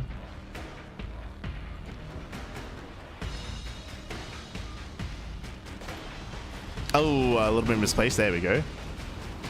So a bit of a delayed drop. Hellions are in position. Percival does spot the Marines. Up with the Cyclones unload. Yeah, with the help of the Cyclones, breaks through the main army. Gets into the mineral line. And 1, 2, 3, getting all 4 Hellions. Does focus on the SCVs, and too many losses. Too many losses here. So many SCVs going down. This is getting out of hand. Oh no! Yeah, getting far too out of hand here. 11 SCV kills. Getting 11 SCVs, picking up a Marine. The Hellions. Cyclones get cornered, but this was still worth it here for ByuN as he's not done. Thus, the Liberator arrives here. The Natural Liberation has arrived. More SCVs going down. They're getting one shot. Oh my god. Casito. 14 SCV kills. Once again, repositions. Gets another. 15. 16. Remember, there's no Viking. There's no Viking. Marines are trying to get a better angle. 18 SCVs. 18, Pappy. Oh, no. Getting one, getting 2 more Marines towards the end as well. A very high value Liberator. And again, we're still not done. We did have another drop in towards the main, towards the top right, in towards the main. The main army's pushing out, and Percival has been crippled. It's been crippled. That's been what? 18 plus SCVs going down, 20 worker kills in total. Here comes the main army. And Percival, he is struggling. Now, what does Percival have that ByuN doesn't? The Ravens. True. Like, the Raven counts. Remember, ByuN, he went medevac into Liberator. So, no Ravens for ByuN. Meanwhile, the stable is ready for Percival. Percival does lead with the Ravens. Spots the tanks. Nice on siege. Nice on siege out of ByuN. Again, the one chance, the one hope that Percival has in this game are going to be those Ravens and how he uses them. He cannot waste that energy. Cannot waste the disables. We do see that ByuN, he threatened, so he forced an early siege. Slowing this down.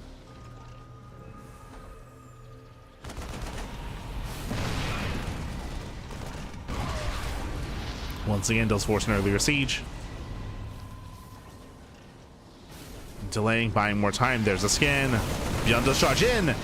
Here come the mass disables, but there are enough Marines. Yeah, there's plenty of Marines. He stims on forward. Takes down one of the tanks. Oh, not even. Okay, never mind. Doesn't get the tank. Oh my god. Yeah, tank doesn't go down. Meanwhile, we just see that ByuN is being broken here and now. Percival, can he do it? Has he done it? Percival gets both. There's one tank left for ByuN. One tank remaining. Down to 0. And Percival, he's on it. Again, the Ravens, the disables were on point. The boys are being pulled into tanks. Vikings land, we get a surround, and Percival, he overwhelms. Critical damage. Again, Percival unable to buy time, unable to defend. Sorry, ByuN unable to defend. GG gets called, and Percival takes game number 1. Ooh, GG. Ay, ay, ay. GG well played. A very intense game number 1 here, where ByuN crippled the economy, did critical damage, but as we mentioned, Percival, he retained those Ravens, and he had one push. He was basically all in. Percival, he was all in. He had to end the game then and there. He was able to build up his tank count, get the mass disable off on the tanks, push on forward, and yes, ByuN, he had a good amount of Marines. I thought he had enough to sim forward and get the tank. He didn't. He failed to kill the tank. He stinned forward, but alas, he just did not have enough Marines. The tanks, they just blew away the bio army. They blew away the tanks.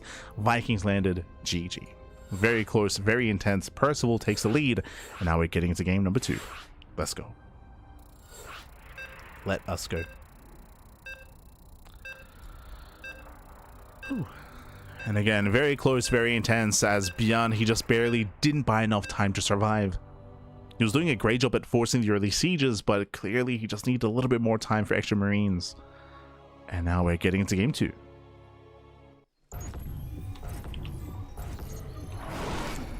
As spawning in the top left-hand corner of Title Citadel, we have the South Korean Terran player. We have the Red Terran representing Shotfire Rebellion down in the series. We'll see if we can bounce back and make a series out of this. It is ByuN. And spawning in the bottom right-hand corner, we have his opponent. We have the other South Korean Terran player, the Blue Terran. It is Percival. Here we go. Perfectly executed. I mean, ByuN, like, his harass was insane, right? Like, the amount of economic damage he dealt was crazy, which forced the all-in out of Percival. But as we mentioned, right, that all-in, he was on a bit of a timer. There was a window where he could break through, and he was able to hit that window. He was able to break through in the end, was able to break ByuN just in time. Meanwhile, we're committing to the proxies. 2 axes. Proxy 2 racks out of Percival, committing into what should be Master Reaper. Okay. Double gas. Oof. So big gamble here by Percival. He was hoping that ByuN will go for a more economic build, but it's going to be a safe build. Double gas into a faster factory. ByuN has the tools to defend. ByuN has the tools. Reapers will be amassing. And we'll see if Percival can make this work regardless. It's not going to be easy. Basically, until there's going to be a small window before the Hellion arrives, but once that Hellion does pop out, ByuN should be fine. There's that factory again on a timer. Hellion is on the way.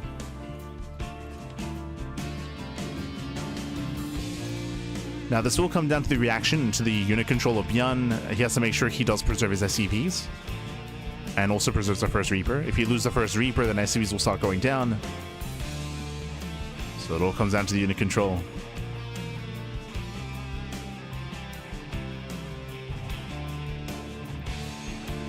Aye, scouts. Yeah, scouts. He confirms. ByuN, he sees everything. He pulls away. He should pre-pull the boys. Oh, yeah, he pulls back to his factory. Does pull back. Hellion production has begun. There we go, boys are being pulled. Lose 1, we'll lose 2. Lose 2 SCVs, but again, these are acceptable losses. CC on the high ground, there's no cancellation. And ByuN holds. So far, so good. Meanwhile, Percival, he's going for the factory follow-up back at home. He's going for the factory. He's still massing up those Reapers. Percival, he still has to find some damage. Going for the Hellion. KDA charges do buy some time. Nice pick up here on the Hellion. Reaper goes down. Hellion is getting low. Where are the boys? The boys not being pulled. And ByuN, greedy. He's being greedy here in his response and his defense. Does pull them now to repair. That was close. And that was quite close here. Losing another STV. Decent KDA charges. The Reapers, they barely get out. And that was some nice and surprising damage here by Percival. Again, ByuN, he underreacted here in the defense. So ByuN lose more than he needed to. And this also means that ByuN's counterattack is weaker.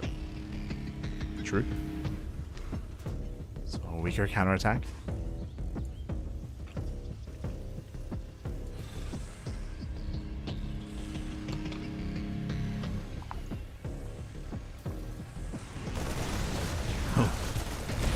As Reapers, they attempt to dive into the main. Bit of an overextension here by Percival. And ByuN breaks out. So ByuN is breaking out. But again, thankfully, there's only 2 Hellions here. There could have been that much more when it comes to Reaper Hellion.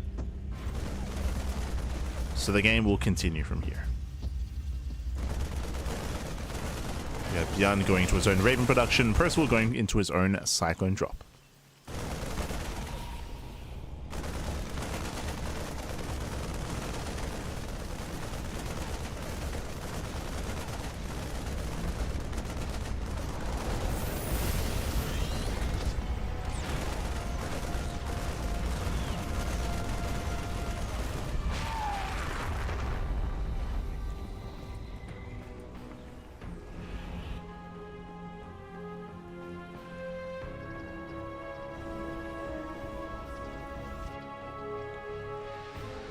Percival moves out with his drop on the right hand side.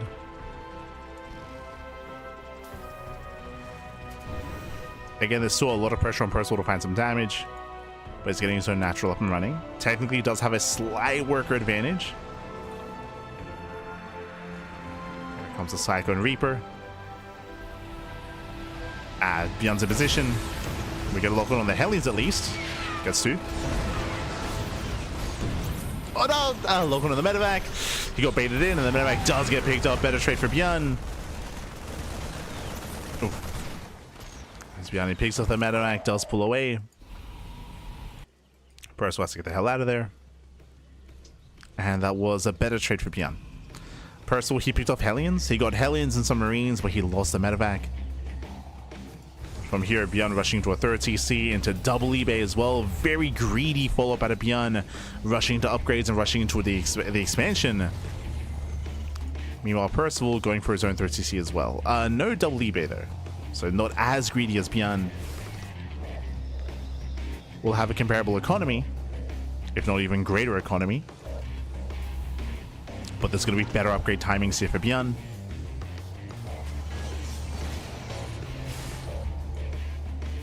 Once he starts the upgrades.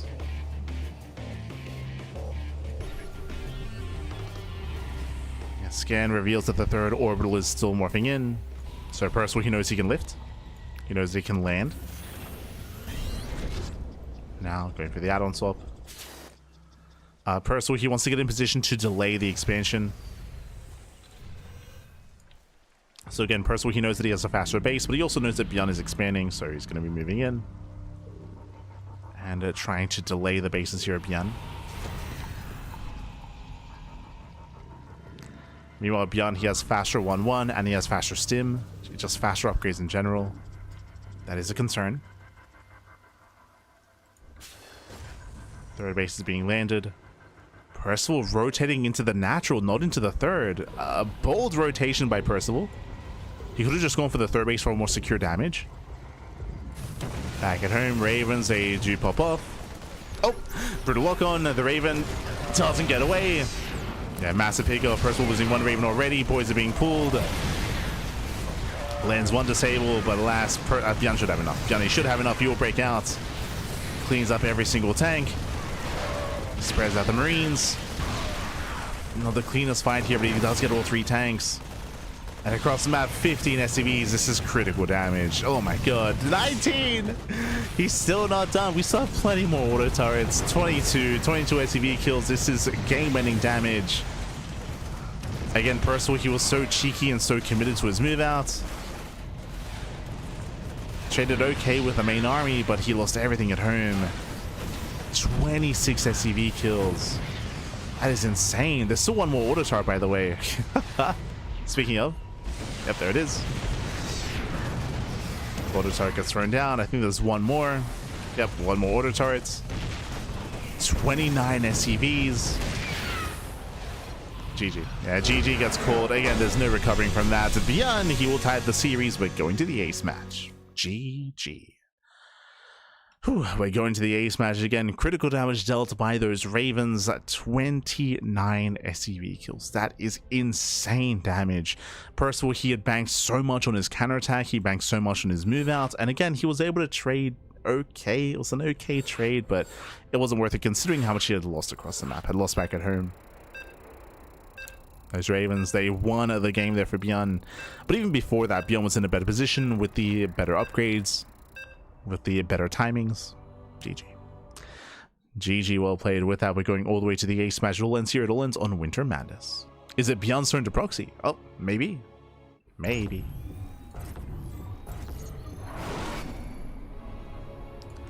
As spawning in the bottom right hand corner of Winter Madness, we have the Red Terran player. We have the Red Terran himself representing Shellfire Rebellion, tying up the series 1-1.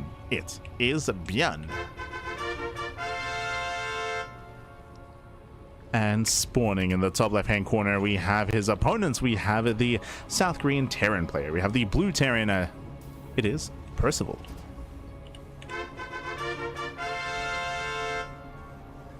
Here we go.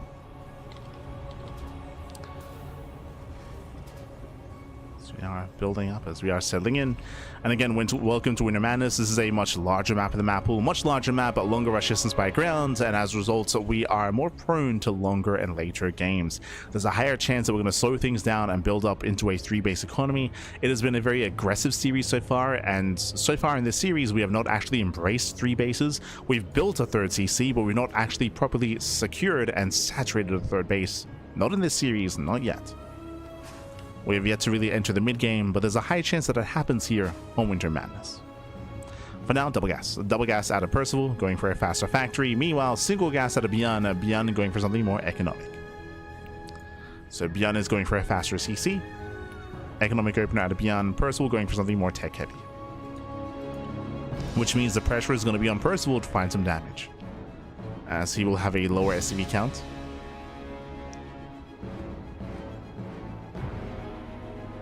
So we'll have the later expansion. Ooh, hides, successfully does hide the SCV. Nice move out of ByuN. There it is, the center is on the way. Here comes the CC and Percival with the factory instead. Percival confirms, doubles back around. He gets eyes on the building command center. He knows.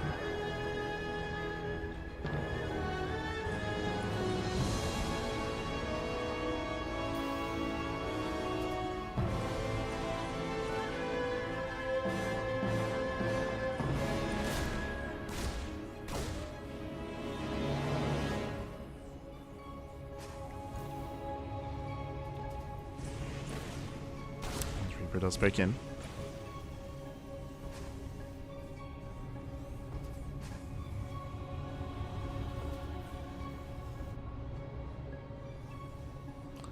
Again, we'll see how Percival does build up from here. Does he rush into a 3rd CC to recover, or does he double down into an earlier timing? Pressure's on Percival.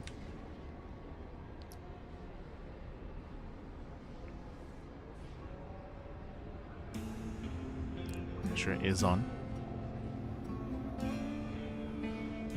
Oh! Tal's coming from behind, but the Hellion has arrived, so ByuN should be able to hold on from here. Okay, pulls back, heals up his Reaper.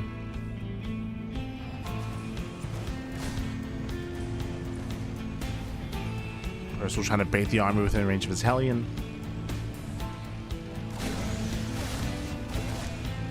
Yes, be careful not to be cornered. Doesn't want to be locked in. As ByuN zones away. Ooh, losing a Hellion, bit of an overextension from ByuN. He has control of the ramp, gets a Hellion, trades one for one. Better trade for ByuN.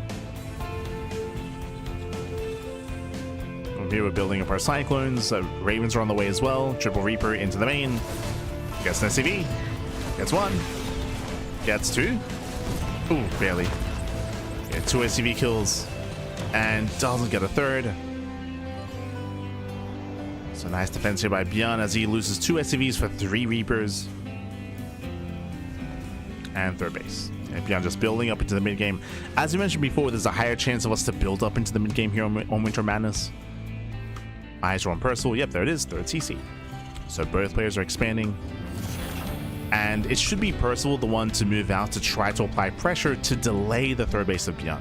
The reasoning for this is because, again, Percival's behind. Like he straight up is behind economically from the beginning of the game. Slightly behind economically. So there's that much more pressure on the blue Terran.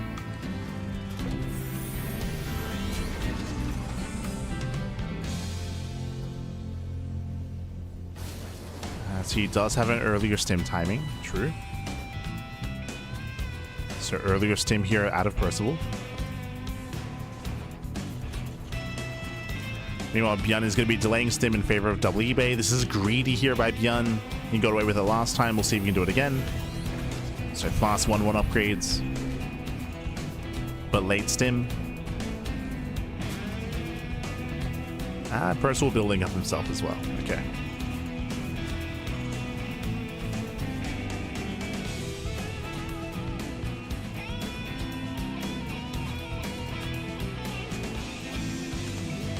Just calming down, building up.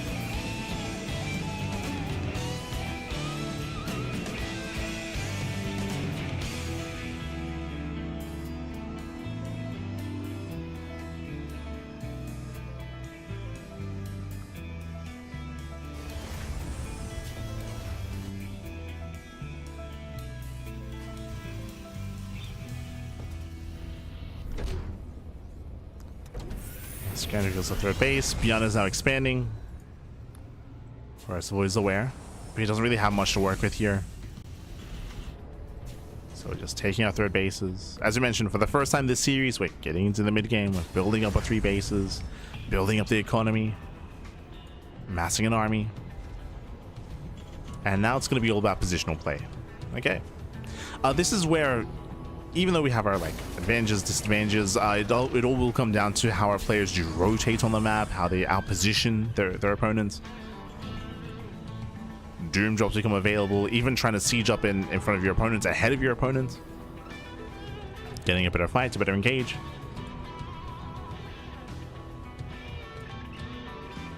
We bring this up all the time, but in TBT, this is the matchup where there's a lot of comeback potential. You can be down 20, 30 army supply and still win a fight. Just if you can outposition your opponents. Ravens, they dive into the main base. And so far it gets 1. It's 1, 2, 3 ACV kills. That's not bad. At the same time, ByuN gets across the map as well. Oh, my apologies, as that was only 2 SCVs. Meanwhile, ByuN is getting 8 SCVs across the map. The Raven harass here in favor of ByuN. Heavily in favor. Yeah, popping up with more Ravens. More auto towers. At the same time, Percival moves into the third. ByuN, he retreats. He backs off. He gives up on the third base. ByuN pulls away and he's still killing more SCVs. And sure, ByuN, he may lose control of his third base. Oh, he's diving in. ByuN, he doesn't have to do this. He doesn't have to do this. Better engage for Percival. But Percival's still losing so many SCVs back at home. 18. There's the stable.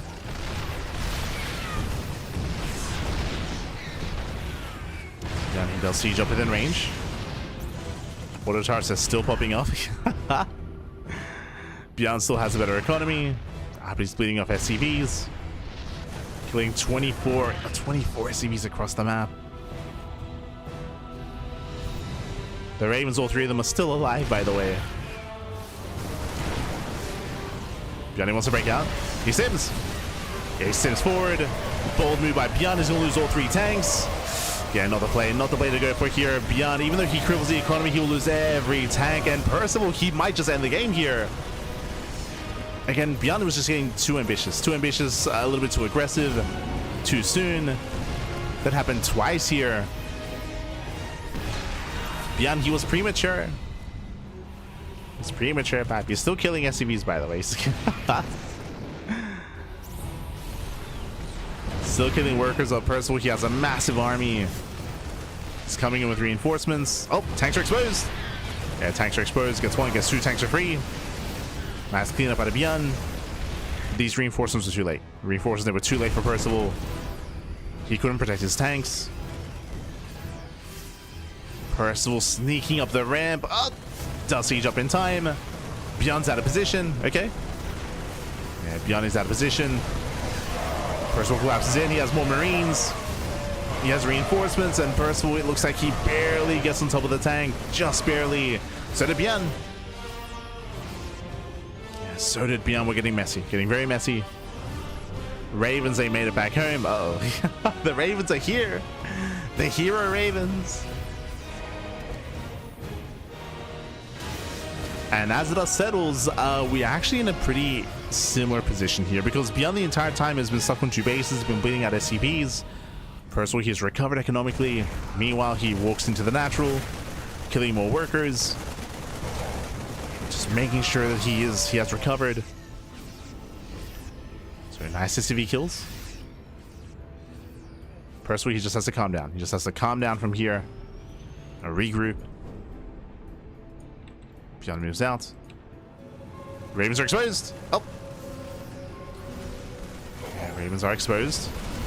Nice pickup.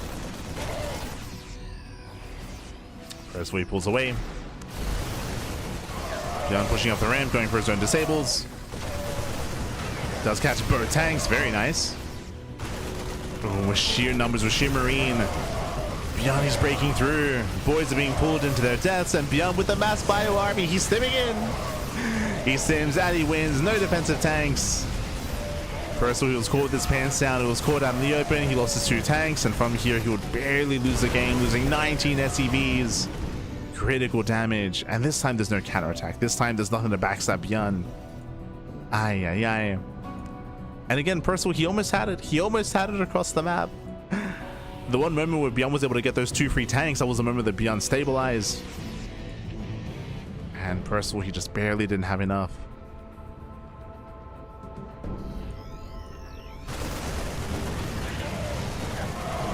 And ByuN, he stims in. Stims up the ramp. This tank does siege. Oh, can he kill the CC? I shouldn't be able to. Boys are being pulled to repair, but that's still going to be 6 SCV kills. Going for the upgrades. The nice plus 2.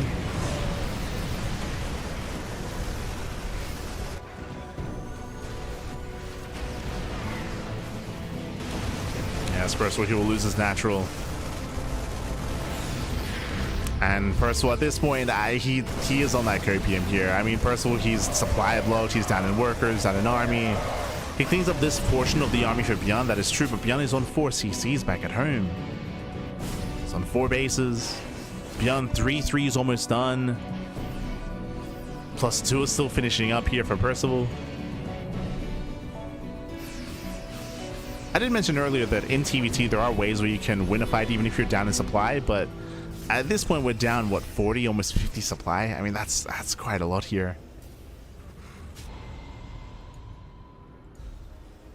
Okay. If ByuN tries to move in, if he will lose his Ravens first, if the Ravens get sniped, and if Percival's able to get the first volley off with the tanks, then maybe Percival can win a fight. But a lot has to go wrong for ByuN. Again, retaining these Ravens from the early game is insane. Yeah, he wants those tanks. Percival gets bullied back. Drop back into the natural. ByuN just rallying in. Disables 1. Takes out the tank. Sieges up his own. Able to siege up, make use of his upgrades. Number 3-3 is done for ByuN. He's got the better upgrades. He's able to maintain that position as well. Tanks are getting called out.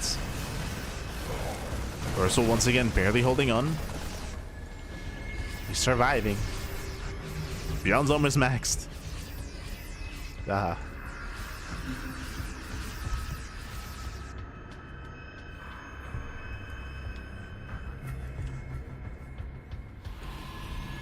ByuN finally moves out with his main army.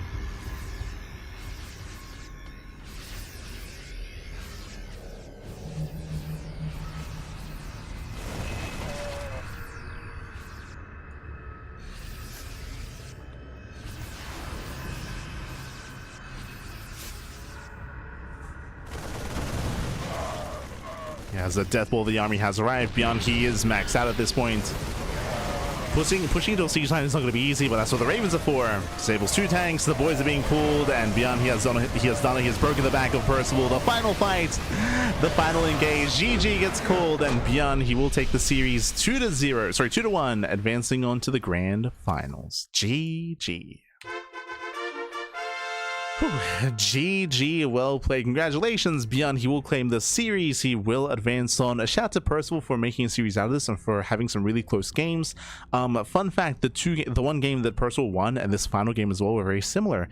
If you remember, Percival, he was able to successfully punish the aggressive nature of ByuN, where ByuN was crippling the economy with his Ravens. Because ByuN would often send out his Ravens to harass, it meant that he didn't have them to defend back at home, and that created an opening. So even though Percival was losing so many SCVs back at home, Percival technically had the bigger army because he had his Ravens with it, and he was able to make use of that to break the third base and outtrade ByuN.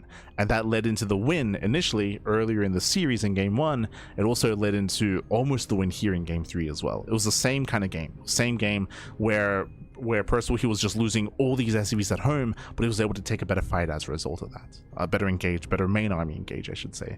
But this time he just didn't have enough to actually break through.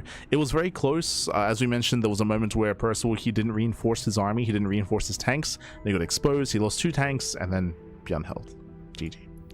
GG, well played. With that, we have our 2 finalists. Congratulations to ByuN, as ByuN gets his revenge, and we do have a TVP finals between ByuN and Cristiano. Let's go. We have our top 2 players for the tournament. It is going to be ByuN versus Cristiano. We are going to be going to a very short break, and when we come back, we will have our next series. We'll have the grand finals ready for you. We'll see you soon after the short break. See you soon.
And welcome back, everyone. Welcome back. Welcome back to the grand finals, the grand finales here of the sparkling Tuna Cup, the STC number 116. It's been an intense broadcast so far. We're down to our top two players here of the broadcast. We have our Terran, we have our Protoss, we have ByuN and Cristiano about to face off in a best of 5. But before we get into those finals, before we get into that best of 5, we have something special. It is Gamba time. It is Gamba time. We have our predictions. Sorry, not predictions. We have our raffle. We have La Rifa. We have La Rifa. Here we go. Very quickly here, as we don't have too much time to ourselves.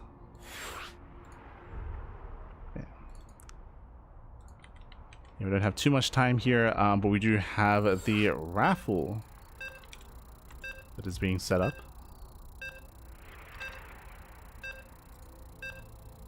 I think it's a little bit bugged though. Yeah, that is not correct. There we go. There we go.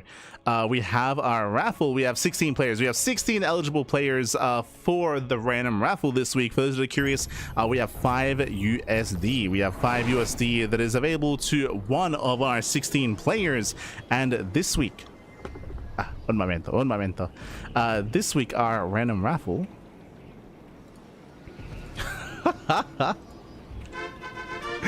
Congratulations this week. Congratulations to Hon Mono. He does walk away with 5 USD with 5 extra prize money here. So congratulations to Hon Mono. Shout out to Captain Fish for coming in second place. I do see Captain Fish down there alongside Percival, SKillous, Art, and Erebus Black. So congratulations to Hon Mono. Hon Mono. As we're getting into our grand finals here, getting into our best of 5, and spawning in the top right hand corner of White Rabbits, we have our South Korean Terran player. We have the Teal Terran. Oh, representing Shopify Rebellion, green proxied. It is ByuN. And spawning in the bottom left hand corner, going for the proxy 2 gates, we have the Polish Protoss player, the red Protoss representing Offside Esports. It is a Cristiano. And if you're in the chat, you know what time it is. It is a Gamba time. Predictions are open. Place your bets on who you think will become this week's champion. Will it be Cristiano 2 weeks in a row, or will it be ByuN to claim his crown once again, as he's going for a double gas opener? Safe opener out of ByuN. Cristiano, he was hoping for a greedy build. It makes sense. Welcome to White Rabbits. White Rabbit is a larger map in the map pool, larger map, longer rushes to spy ground. Cristiano, who was hoping for an economic build, but alas, it is not going to be economic, and as a result, this shouldn't get as much damage done. We'll see. If ByuN goes, ByuN should be going for the factory. If he goes for low ground CC, then there is potential for damage. We'll see what Cristiano can achieve with this. We'll see. Aye.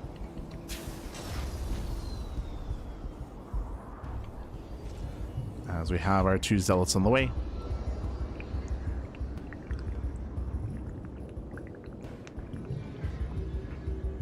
Don't forget to hydrate, by the way. Don't forget to hydrate. It's a very hot summer here in Australia, so drink all the agüita, baby. The agüita. As we have our 2 zealots on the way, double stalker behind this. Again, we have the faster factory on the high ground. Zealots were designed here to delay a CC, and they will delay, but they won't force a cancel. As they chip away at the wall, bunker is being thrown down. Reaper races back home. There's a repair on the depots. And again, ByuN should be fine. He should be fine, should be able to defend. With the help of the Stalkers, we can maybe find some SCV kills. The Stalkers, they can chip away at the building bunker. Oh, gets knocked over the wall. Oh, gets knocked over the wall. But it's a double-edged sword here, because it also means the Stalker is going to be dead in the water. Yeah, it's going to be focused down. Does get a couple of SCVs at least. But that is going to be 1 dead Stalker. Again, if the Stalker wasn't knocked over, it could be here behind the Zealots and can always kite back, can always kite away. So in the end, that did work out for ByuN, as he otherwise got a trade and got a pickoff that he should not have gotten. And instead of 3 Stalkers, down to 2. Yeah, down to only 2 Stalkers. Gotta respect the KDA charge. Respect the grenades.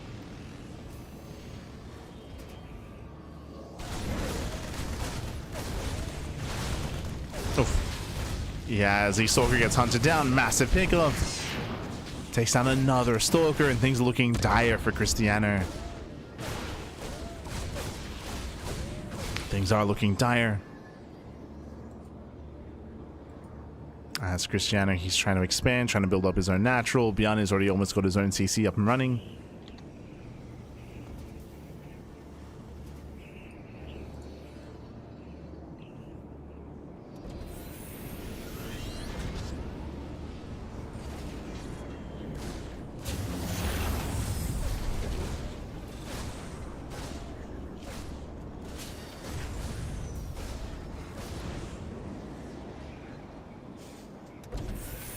ByuN coming out, move out. Oh, but you see that Cristiano is trying to work towards Blink. Oh. Vulcan is brutal. Stalker. No, the Stalker goes down. Jeez, the efficiency. The efficiency out of ByuN. Cyclone does fall at least. Takes on the Cyclone, delays the CC. Cristiano's still finding some damage, thankfully. Bearing in mind there's no second Cyclone because the add-on swap into Banshee play. Banshees are building up. It's turning into a very awkward early game. Very awkward. Where Cristiano has his natural and ByuN is still yet to expand. It's a very late natural base for ByuN. So in that sense, this initial proxy has done some damage.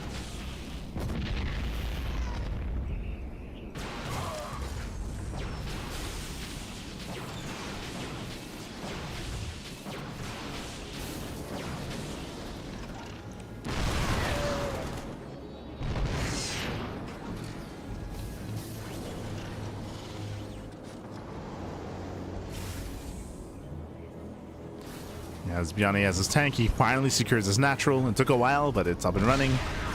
Did I speak too soon? Blink is done. Blink is done. Can he get on top of the tank? I cannot. Oof. Yeah, brutal punish. Shoulders Hurricane's thrown down. The Cristiano, these Stalkers are so incredibly low. Fails to break the tank. Taking a third base instead, building up into the mid game. Oh, the Banshee does get into the natural. 5 probe kills, Reaper into the main base. Getting another probe, getting up to 7.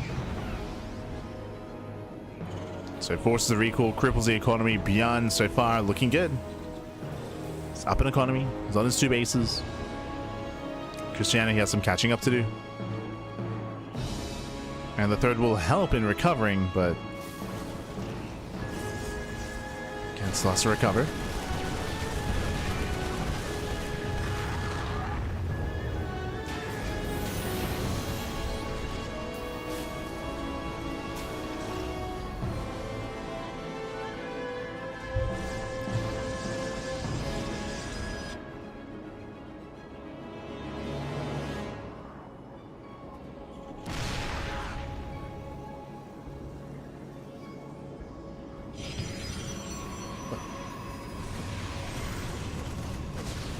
ByuN once again bringing his attention back at home. Let's bring the attention back home.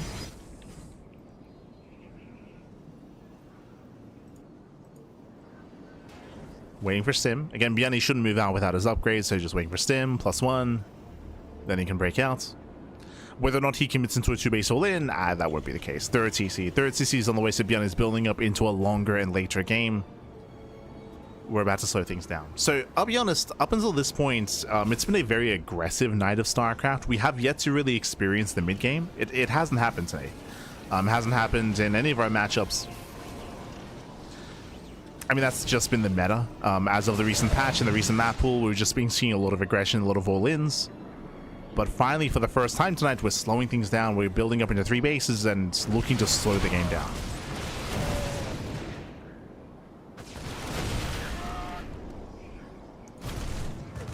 Loaded her a nice target firing, getting it to 3 more probes. Main armor gets forced back. Oh, gets paid in. Jesus. Cristiano has to respect the army.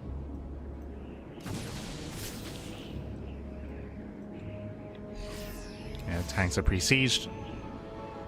ByuN, he has yet to spot the observer. And remember, ByuN, he had no intention of pushing. He was just threatening, just vying for map control while he expands.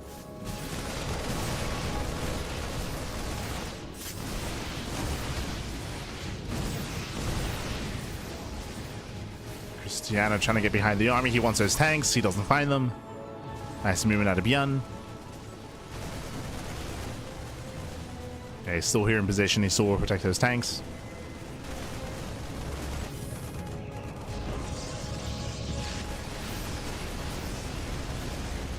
And again, we're building up into the mid-game. Colossal production has begun. We have the Academy on the way for ByuN. Getting into the Academy, getting into Ghost production. Vikings are on the way as well. And again, ByuN should just be playing hyper-defensive. Just hyper-defensive here. Getting up to 3 and then eventually 4 bases.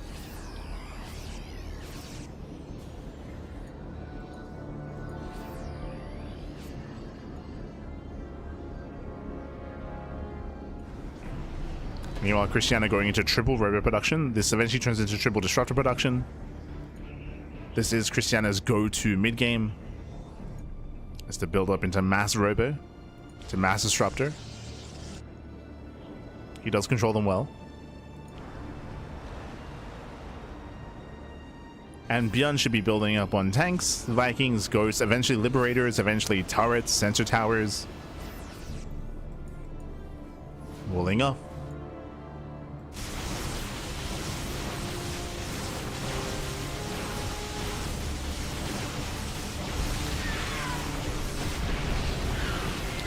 Now, traditionally, I would give the edge to ByuN here, getting into a longer game state. That is usually because Protoss players nowadays are very used to staying on a very cheap army, on a very gateway-heavy composition.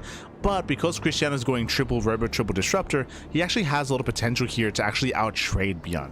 If these Novas can connect, then Cristiano can take a fight. It comes down to the Novas, right? It all comes down to the Novas.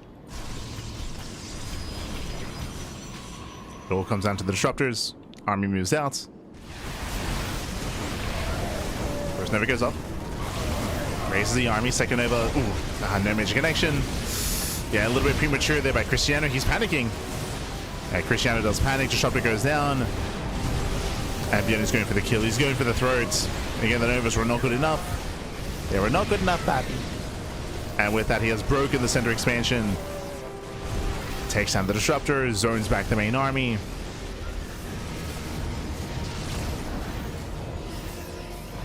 And Cristiano, he just cannot keep up. Not like this. Again, Cristiano, he wasn't expecting to move out, and neither was I. To be fair, I was expecting ByuN to be more passive. But no, he broke out. He punishes the attempted disruptor play. An okay disruptor towards the end, but Cristiano, he lost the expansion. He lost the 5th base. Now he can just rotate. ByuN, he rotates over towards the 5th, towards the 3rd. Cristiano, he's out of position. He's trying to rush over. But he's cut off. Yeah, he's cut off from his own 5th. Or 4th even. Yeah, Vikings land. Novas, we get an okay connection. Tanks are exposed. Oof. Yeah, decent tank shots. Sorry, decent Novas, I should say. Yeah, decent Novas, but there's just so much bio. So many Marines. GG gets called. ByuN, he breaks through the main army, and ByuN takes game number 1. GG. GG, well played. Again, ByuN being very assertive here once he realized that Cristiano was taking up into mass robo. I was expecting ByuN to be a little bit more defensive, a little bit more passive, but no, once ByuN got his 3rd base, once he built up his ghost, he just moved out. He moved out across the map. He was able to punish Cristiano. Cristiano also had some very lackluster Novas. We saw him panic. He was panicking during that first fight, where he was kind of rapid firing his Novas out, and again, they were a little bit premature, a little bit preemptive, and a lot of them were wasted. And without those Novas, GG. GG, well played. ByuN, he does break through, and ByuN takes the lead in the series. And meanwhile, big shout out to Phasor in the chat. Phasor213. God, thanks so much. Thanks so much for subscribing for 25 months, over 2 years of support. Thank you. Oh my god. Thank you so much for the support. We do appreciate it, as we're here in the grand finals of Sparkling Tuna Cup, but we are in game 2, and we'll see if we can make a series out of this. As spawning in the top left-hand corner of Ruby Rock, we have the teal Terran player, the blue Terran for Shopify. It is ByuN. And spawning in the bottom right hand corner, we have his opponents. We have the red Protoss player, the red Protoss player, the Polish Protoss, representing Offside Esports. It is Cristiano.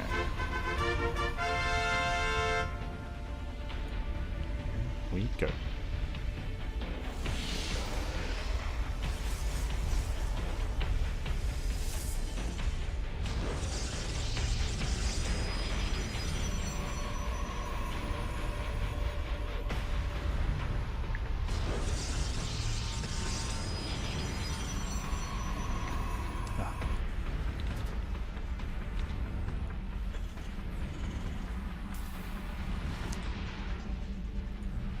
As from here, we are building on once again double gas. Double gas open out of ByuN. If you remember last game, ByuN did open up double gas as well. Last game, Cristiano went for the proxy 2 gates, and in the end, he was able to find some damage, but at the same time was sustaining a lot back at home as well.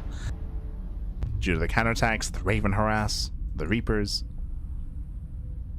In the end, ByuN was able to take a worker lead, an economic lead, and take it from there. So we'll see how Cristiano will adjust. Eyes are mainly on Cristiano here. Es este phaser. Gracias, papi, gracias.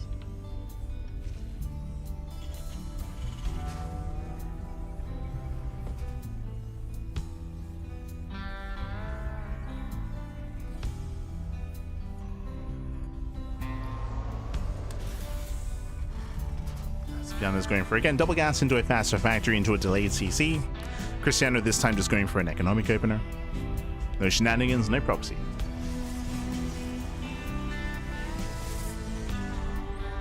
Not this time.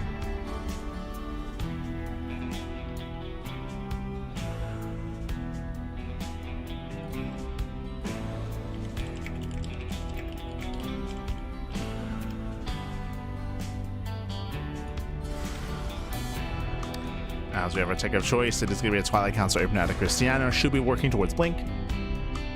Just into Blink, in towards the mid game. And we'll see how ByuN gets there.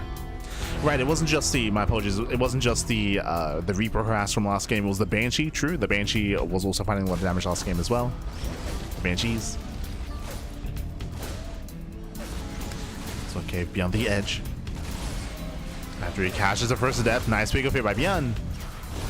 Takes down the first adept, kites away, kites well. That's Cristiano, he will lose map control. Coming in with a Stalker. ByuN, he wants that adept, he gets it. It's going to cost him a Hellion and a Reaper, but does take down both adepts in the end. ByuN going for the scouts. Diving into the main, and he will not confirm. Doesn't get eyes on the tech. Okay. Throws down 2 more gateways. We have 3 gates currently. Do we go up to a 4th gateway? Do we commit into 4-gate blink? I mean, hey, ByuN is playing blind. ByuN is playing blind. Eyes are on Cristiano. Ah, never mind. 3-gate blink. Robo's on the way into a later 3rd base. Safe play out of Cristiano. Going for a safer build. There's a 3rd.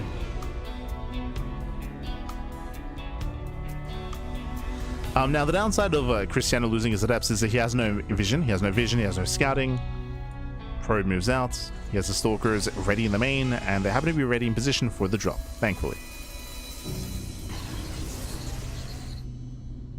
SCV ready. Oh, as ByuN commits in. Jesus. He will commit. He will lose the medevac. Medevac goes down. A couple of Marines as well. This was not worth it for ByuN. ByuN, he will lose everything.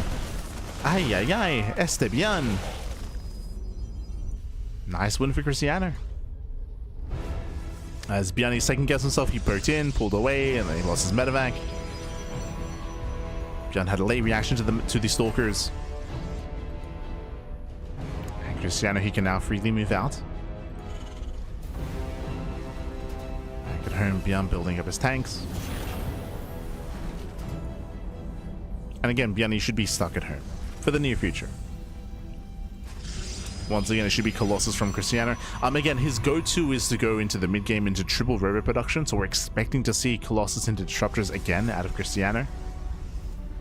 Is what we're expecting. Except this time, I would say that Cristiano's in a better position. Remember, last game, Cristiano, who was losing a lot of probes to Reapers and a lot of probes to Banshees, this time he has more or less defended well against any kind of early aggression. So this time his economy is more untouched.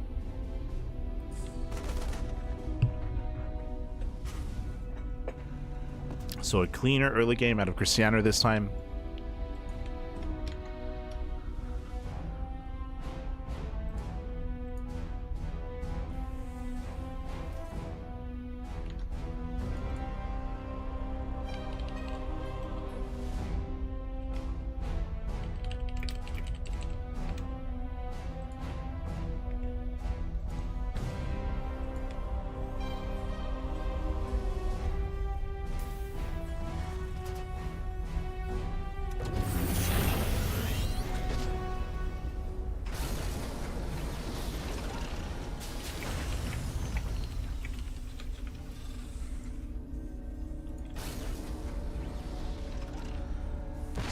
Settling it. Oh!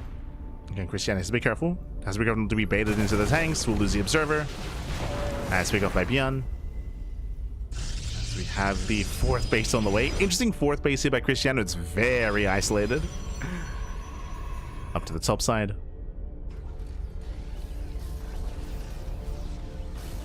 He's already got his first, now building up his 2nd Colossus. And the Raven has yet to kill anything. Is on, Jesus, 8 HP. Oh, was ByuN trying to be cheeky. Once again, trying to bait the army into tank range. Cristiano pulls away.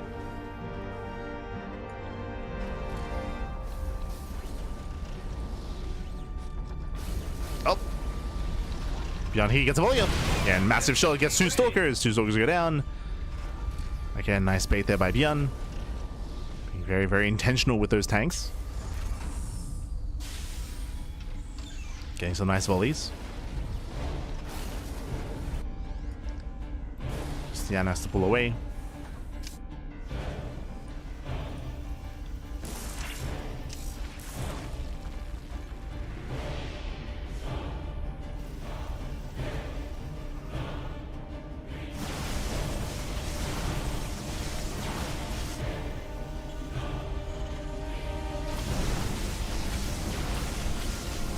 The game is slowing down.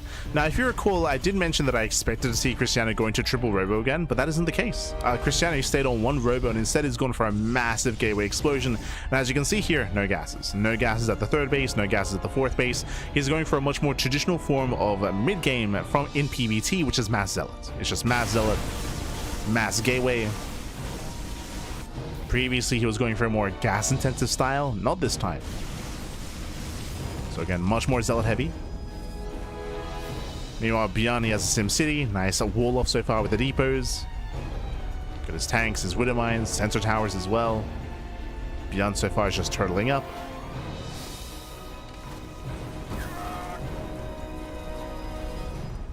And it's going to be difficult for Cristiano to break this position. Not impossible, but ideally Cristiano wants to wait for ByuN to expand.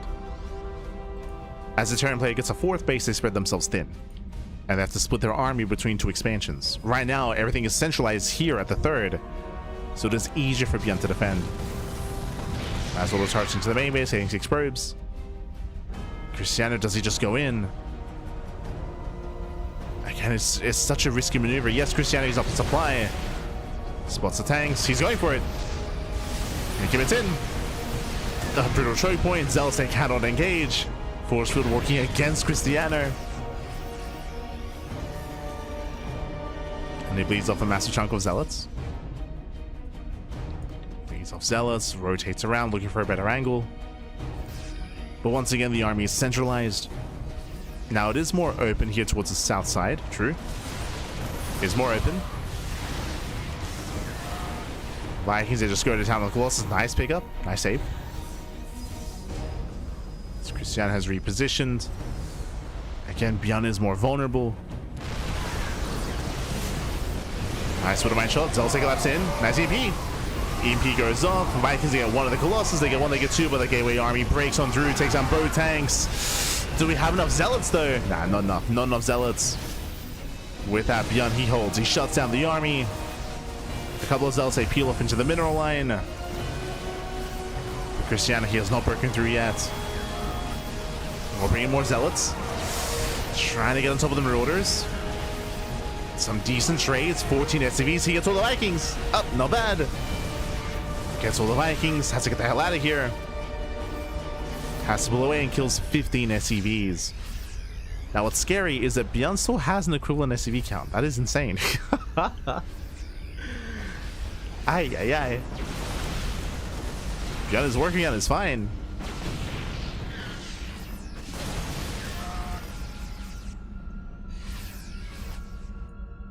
Cristiano switching into disruptors. Now we have a 2nd robo on the way. No gases yet. Cristiano, he wants a 4th. There it goes off. No connection. Once again, a little bit premature.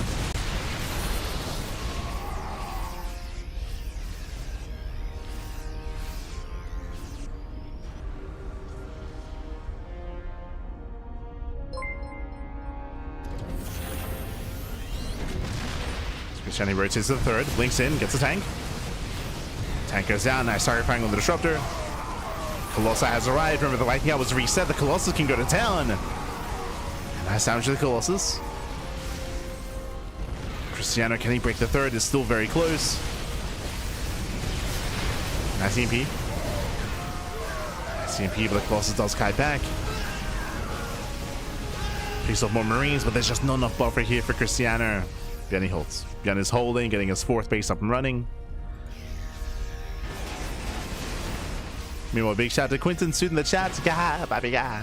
Gracias, baby, gracias. For subscribing for a year. Oh my god. 12 months. 1 year of support. Thank you, baby. Thank you. Do appreciate it. Happy holidays, baby. Happy holidays. Thank you so much. Year of Duckling supports. As again, ByuN, he's building up. He's getting into 3-3 upgrades, more Vikings up and running as well. The fourth base is fully saturated. Unfortunately, this is, I mean, bearing in mind, this is an orbital. There's nothing here, but there's no run-bys. No run-bys, no counterattacks. Cristiano just wants to win with one big major fight. Does have a lot of Zealots on the ground. And again, this time there's no Widow Mines, no tanks. The Zealots have better trades. Viking count is low. And Cristiano, has he done it? We'll lose all the Zealots. He still has a lot of Stalkers left over. Yeah, with more Zealot reinforcements, Cristiano, he has broken through. Yeah, he breaks on through. As he mentioned, no factory production, no Widow Mines, no tanks. GG gets called, the position is broken, and Cristiano, he will tie up the series 1-1. We are going to game 3. Let's go. GG, well played. Whew, a very intense game here from Cristiano, but again, he was able to eventually whittle away at the key important units. Specifically, the Vikings, the tanks, the Widow Mines. There was no splash damage left, and there was very limited anti-air, so the Colossus were actually achieving quite a lot of damage towards the end because ByuN was a little bit careless and he lost all the Vikings previously. He lost all of his Vikings, again he lost all of his factory-based units as well. He was down to just purely bio, and we saw that Cristiano was able to have a better trade because of that. GG well played. Eventually, he broke the back of ByuN. And now we're getting to game number 3.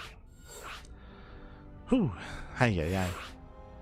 Jumping into game 3. Game 3 is going to be on Tourmaline. We're going to be loading into a much more aggressive map, a much smaller map, and we're expecting to see a bit of an earlier engage here from our players. We'll see. Let's go. So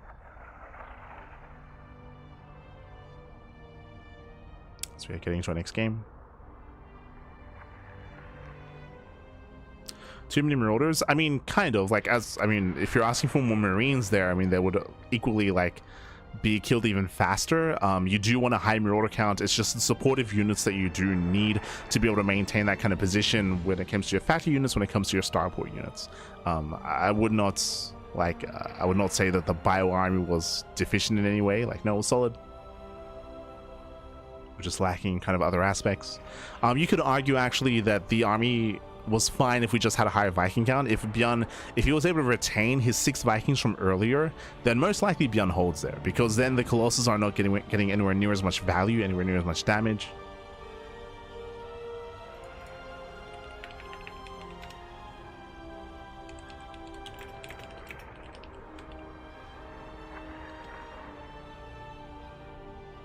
There we go. Here we go. We're getting into our next game.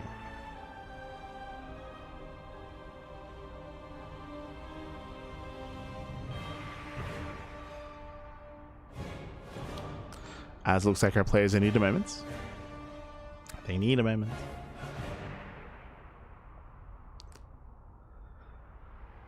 Whew. As again, Tourmaline is a very open map, I should say. The bases are much more exposed. It is easier to push in and to try to break a defending player here. I should also emphasize that that's also one of the reasons why it did work out better on Ruby Rock, is because the bases are more open on Ruby Rock compared to White Rabbit. Same here. So if we saw Cristiano go for a similar style of going for a very low gas count, a very heavy gateway composition, it can work wonders on a map like Tourmaline if we end up in a similar game state. Which is why we're expecting to see more aggression out of ByuN. I'll be honest, I'm expecting to see... the problem is that ByuN isn't really fond of all-ins, but I do feel like a 2-base all-in here would work quite well for Terran. But again, I don't think that ByuN is really one to often pull the boys and to commit. So the pressure's on ByuN here. We'll see. We'll see what he goes for. Let's go. And spawning in the bottom left-hand corner of Tourmaline, we have the South Korean Terran player. We have the Teal Terran representing Shopify. It is ByuN. And spawning in the top right-hand corner, we have as opponent, we have the Polish Protoss player. We have the Red Protoss representing Offside Esports. It is Cristiano. We go. And again, welcome one more to Tourmaline. Tourmaline is a hyper aggressive map, short rush distance by ground, and a very exposed natural and a very exposed third base. As a result, all-ins are strengthened on this map. They do hit harder than usual, and it is more difficult to be the defending player and to defend on 3, on 4, and on 5 bases. It is very difficult to be the defending player here, so we're expecting to see aggression from both sides.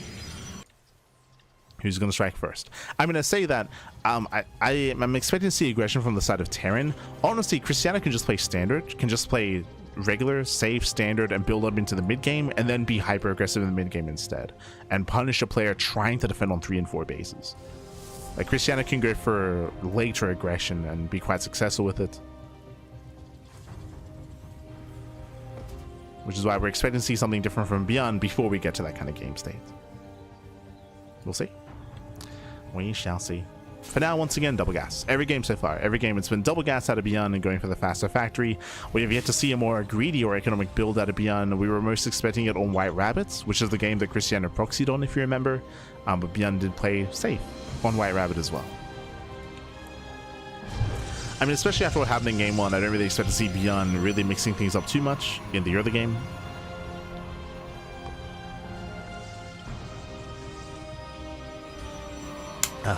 But let's go.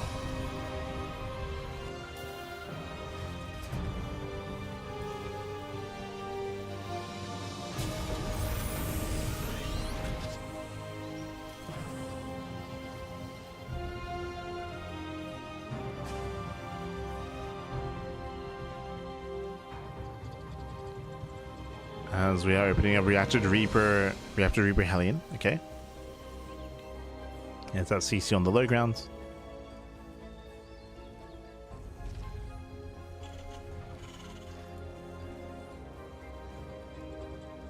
Once again, we have our Twilight Council open out to Cristiano, and we'll see if he goes into 4 Gapeling Stalker. We have seen quite a bit of 4 Gapeling on Tourmaline. So we'll see if he goes 2 gate, 3 gate, or 4 gates instead. So far, I believe Cristiano, again, he hasn't really deviated too much outside of the proxy game. ByuN is building up his Reaper Hellion. Remember, when you commit this hard, the goal is to deal some economic damage. And we'll see if ByuN can get across the map.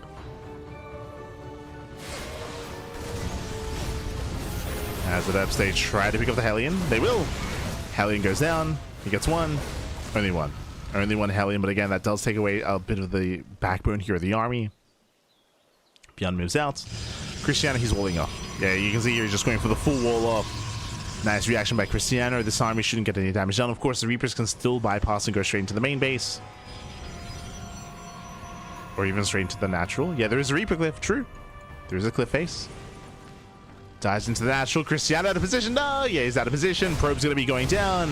He was expecting a rotation into the main. Yeah, big misread, and this is getting out of hand here. 4 probes, 5 probe kills. Ay, that should not be happening. Getting up to 6. 6 probes go down. Getting up to 7. Oh, 7 probes. Bad. And that is critical damage, especially considering that Cristiano, he wasted all these resources on the wall. So again, he fully walled off to minimize any kind of attack pass here, but again, he forgot that there was a cliff face into the natural. It slipped his mind, it slipped my mind, to be fair, and Cristiano completely out of position. With that, ByuN takes a lead. Takes a lead early on. Was able to snipe at 7 probes. And behind this is building up his bio. Getting into his 2-1-1. Reaper's back in. Disrupting some mining.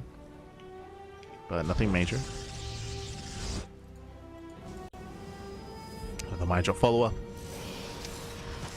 Cristiano, he does pull away in time. Ooh, despite that, he does clump up. 4 probe kills. There's still 2 more mine shots.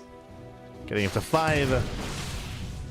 5 probes going down. One of the mines even gets away. Oh, yeah, this is a very shaky start here for Cristiano. Things are looking bleak for the Protoss. And ByuN's eventual move out is going to hit like a truck. Now, not saying there's no way to recover here as that final Widow Mine goes back in. Cristiano doesn't react in time. Oh, he does pull away. He pulls away, and despite that, oof, gonna be another probe. Another probe going down.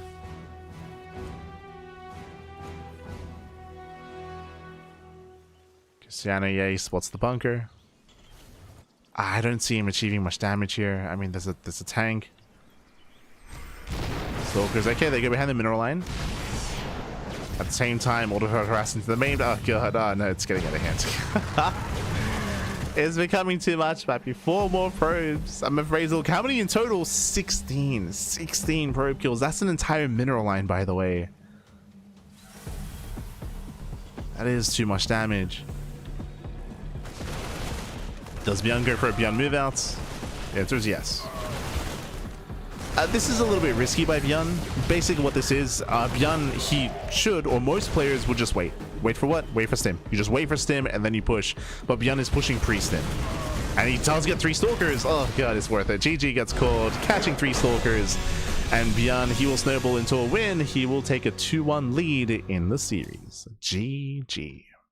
GG, well played. But again, just a very rough start there for Cristiano to lose so many workers. 16 probes. 16 probes went down to the Reaper harass, to the Widow Mine drops, and to the Raven harass as well. That was just too many losses, too much damage. Of course, it all began with the Reaper Hellion harass.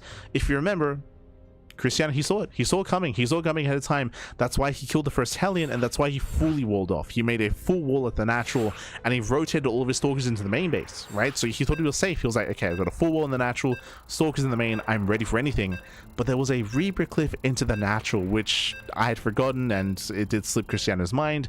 And as a result, he lost 7 probes. 7 probes went down to the Reapers. That should not have happened because he invested so much into the wall off, so much into those stalkers, and in the end, it amounted to nothing.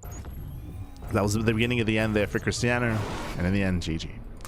GG, well played. It all just snowballed out of control from there, and now we're getting into game number 4. And spawning in the top left-hand corner of Winter Madness, we have the teal Terran player. We have the South Green Terran for Shopify. It is ByuN. And spawning in the bottom right-hand corner, we have the red Protoss player, the Polish Protoss representing Offside Esports. It is Cristiano. And if you remember, we were talking about Tourmaline, and we spoke about how we expected to see more aggression out of ByuN, and I was leaning towards a 2-base all-in. But even before that, like ByuN, he was hyper-aggressive, and he was successful, right? He was able to find that success, find that damage with the Reapers, with the Hellions, and now we pop off with the Proxy. Welcome to Winter Madness. Winter Madness is a larger map of the map pool. It has a longer rush distance by ground, more defendable bases, and ByuN is going for the Proxy on the larger map. Let's go. So we have the Raxes being thrown down. Cristiano just settling into his own standard build.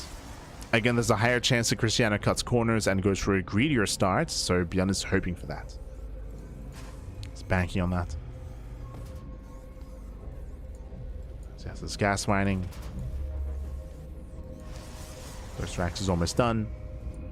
Waiting for the Reapers to get underway.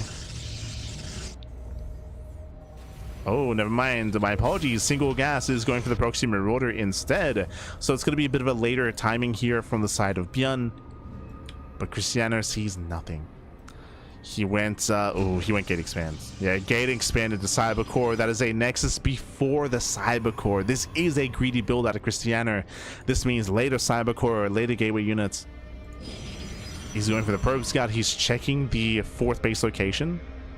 Scouts on the right hand side checking for proxies, but he will miss the proxy in the dead center of the map. Oh boy, this might just be game, to be honest. This isn't, I mean, I was gonna say this isn't meant to kill. I mean, this is meant to maim, this is meant to cripple, but this can straight up kill at this point. Going to, oh my, is he going proxy Dark Shrine? I was curious as to the pylon, sorry, as the probe moving out across the map, but he's going gate expanded to cybercore into early Twilight Council off of one gateway with a proxy. I mean, marauders are about to arrive. There's only one gateway. There's only one gate. There's no warp gate. That's just game, right? Like, there's nothing. There's no warp gate. He's trying to, yeah, there it is. GG gets called, and ByuN with the hard counter. Cristiano, he was trying to be cheeky, he was trying to be quirky, but he gets caught with his pants down completely. And ByuN, he will be this week's Sparkling Tuna Cup champion. GG. GG, well played. Warp gate was delayed, second gateway was delayed. We saw a very fast Twilight Council out of Cristiano. It looked like he was being very cheeky, rushing into early tech, but unfortunately he had no scouting information. Didn't even probe scout across the map to confirm that there was a proxy. True, there was no regular probe scout either. So Cristiano playing completely blind, and with that, congratulations here to ByuN. Congratulations here. Oh,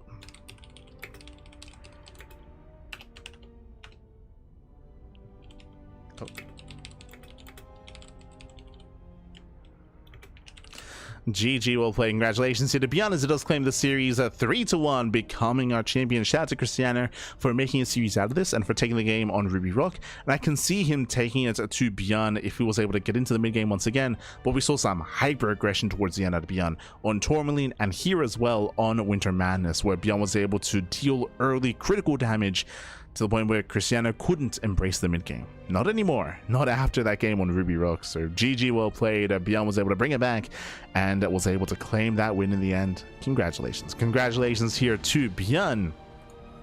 And again, a shout out to Cristiano. Cristiano, he was the reigning champion, and Cristiano, he still played well. I mean, look at this. Cristiano, he beat Nickrat, he beat SKillous, he beat some big names to make it to the grand finals, and even took a map off of ByuN, and did even force hyper aggression out of ByuN as well. So no shame in that. No shame whatsoever in going down to ByuN. So GG, well played. Also, shout out to Percival. Honestly, this could have been a rematch, Percival versus Cristiano. Percival, he almost stopped ByuN in the semifinals. He also had a very close and a very intense series versus ByuN in that TBT. If you missed it, I do recommend the VODs. I do recommend checking out some of those previous games on the channel.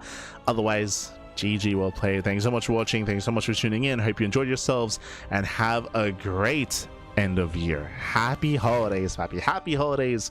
Again, we do have Christmas right around the corner. It's the 22nd here, and we're coming up on the 25th in a couple of days. Whether you celebrate on New Year's or on Christmas Eve or Christmas Day or Boxing Day, whatever whatever you do celebrate, regardless, have a great end of year. Bearing in mind we still have another Tuna Cup. Very quickly, let's head on over to the schedule. Of course, congratulations to Hon Mono for winning the random raffle. Of course, did win the raffle. Oh, but there we go. Oh, I love that we have the graphic here. Happy holidays. True. Happy holidays. As you can see, our schedule is a little bit leaner. It was meant to be a little bit leaner, but I just got messaged about a couple of casts to do, so this is not completely up to date. Our next broadcast should be tomorrow with the Wardy TV Monday. True, that's going to be the Wardy TV Monday tomorrow. We do have some more scheduled broadcasts. We have Pixar Cup on Thursday, we have StarCraft Evolution League on Saturday, we have the end of year December monthly finals for Sparkling Tuna Cup on Sunday. We have the December finals. Actually, very quickly here, do we have our confirmed top seeded players for December?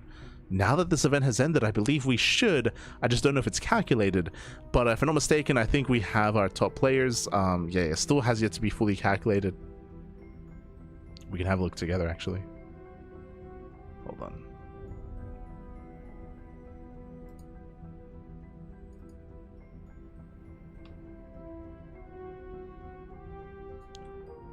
Un momento.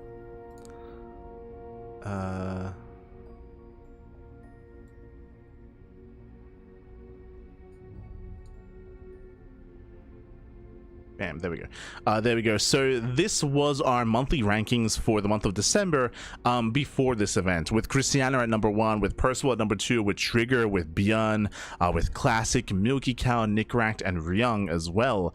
These are our top players. You can see here that we have yet to input the data for number 116, but with those added points, it is going to give extra points to players like ByuN, Percival, Cristiano, and SKillous, Nikita, true. So this should actually, because of SKillous' performance this week, he should be bumped up. He should be bumped up a little bit further up instead, because he did make it to top 4 of this week's tournament, and that might actually knock Ryung down. So again, we still have to tally the numbers and confirm, but we should be getting our top players momentarily. Unfortunately, again, as it should be with online tournaments, very Terran and Protoss heavy. Sometimes we have like Solar or Young Yakov. We can see Young Yakov is down here. He has some points, true, but I don't think he's going to make it to the top 8, so it's going to be very Terran and Protoss heavy. But regardless, this is going to be for next week for the December finals. We're getting there when it comes to the invites, when it comes to our players setting up for the end of year finals. Otherwise, bam. Otherwise, that again, this is our current schedule. I was actually just notified before the cast that there might be another cast for us on the 26th on Friday, so we might add some extra casts to this. For the most part, I would like to spend some time with the family, though, with family and you know, with Christmas on the horizon for the holidays.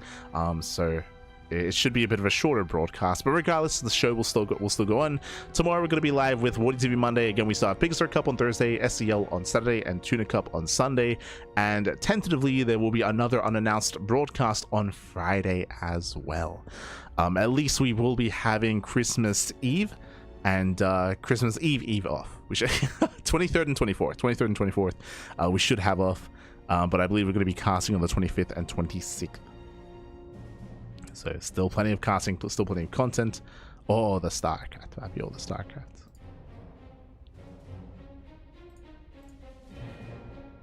Oh, meanwhile, sorry, check DMs. Looks like we have our confirmed top 8. Looks like we have Cristiano, Percival, ByuN, Trigger, SKillous. Yes, SKillous did make his way up top.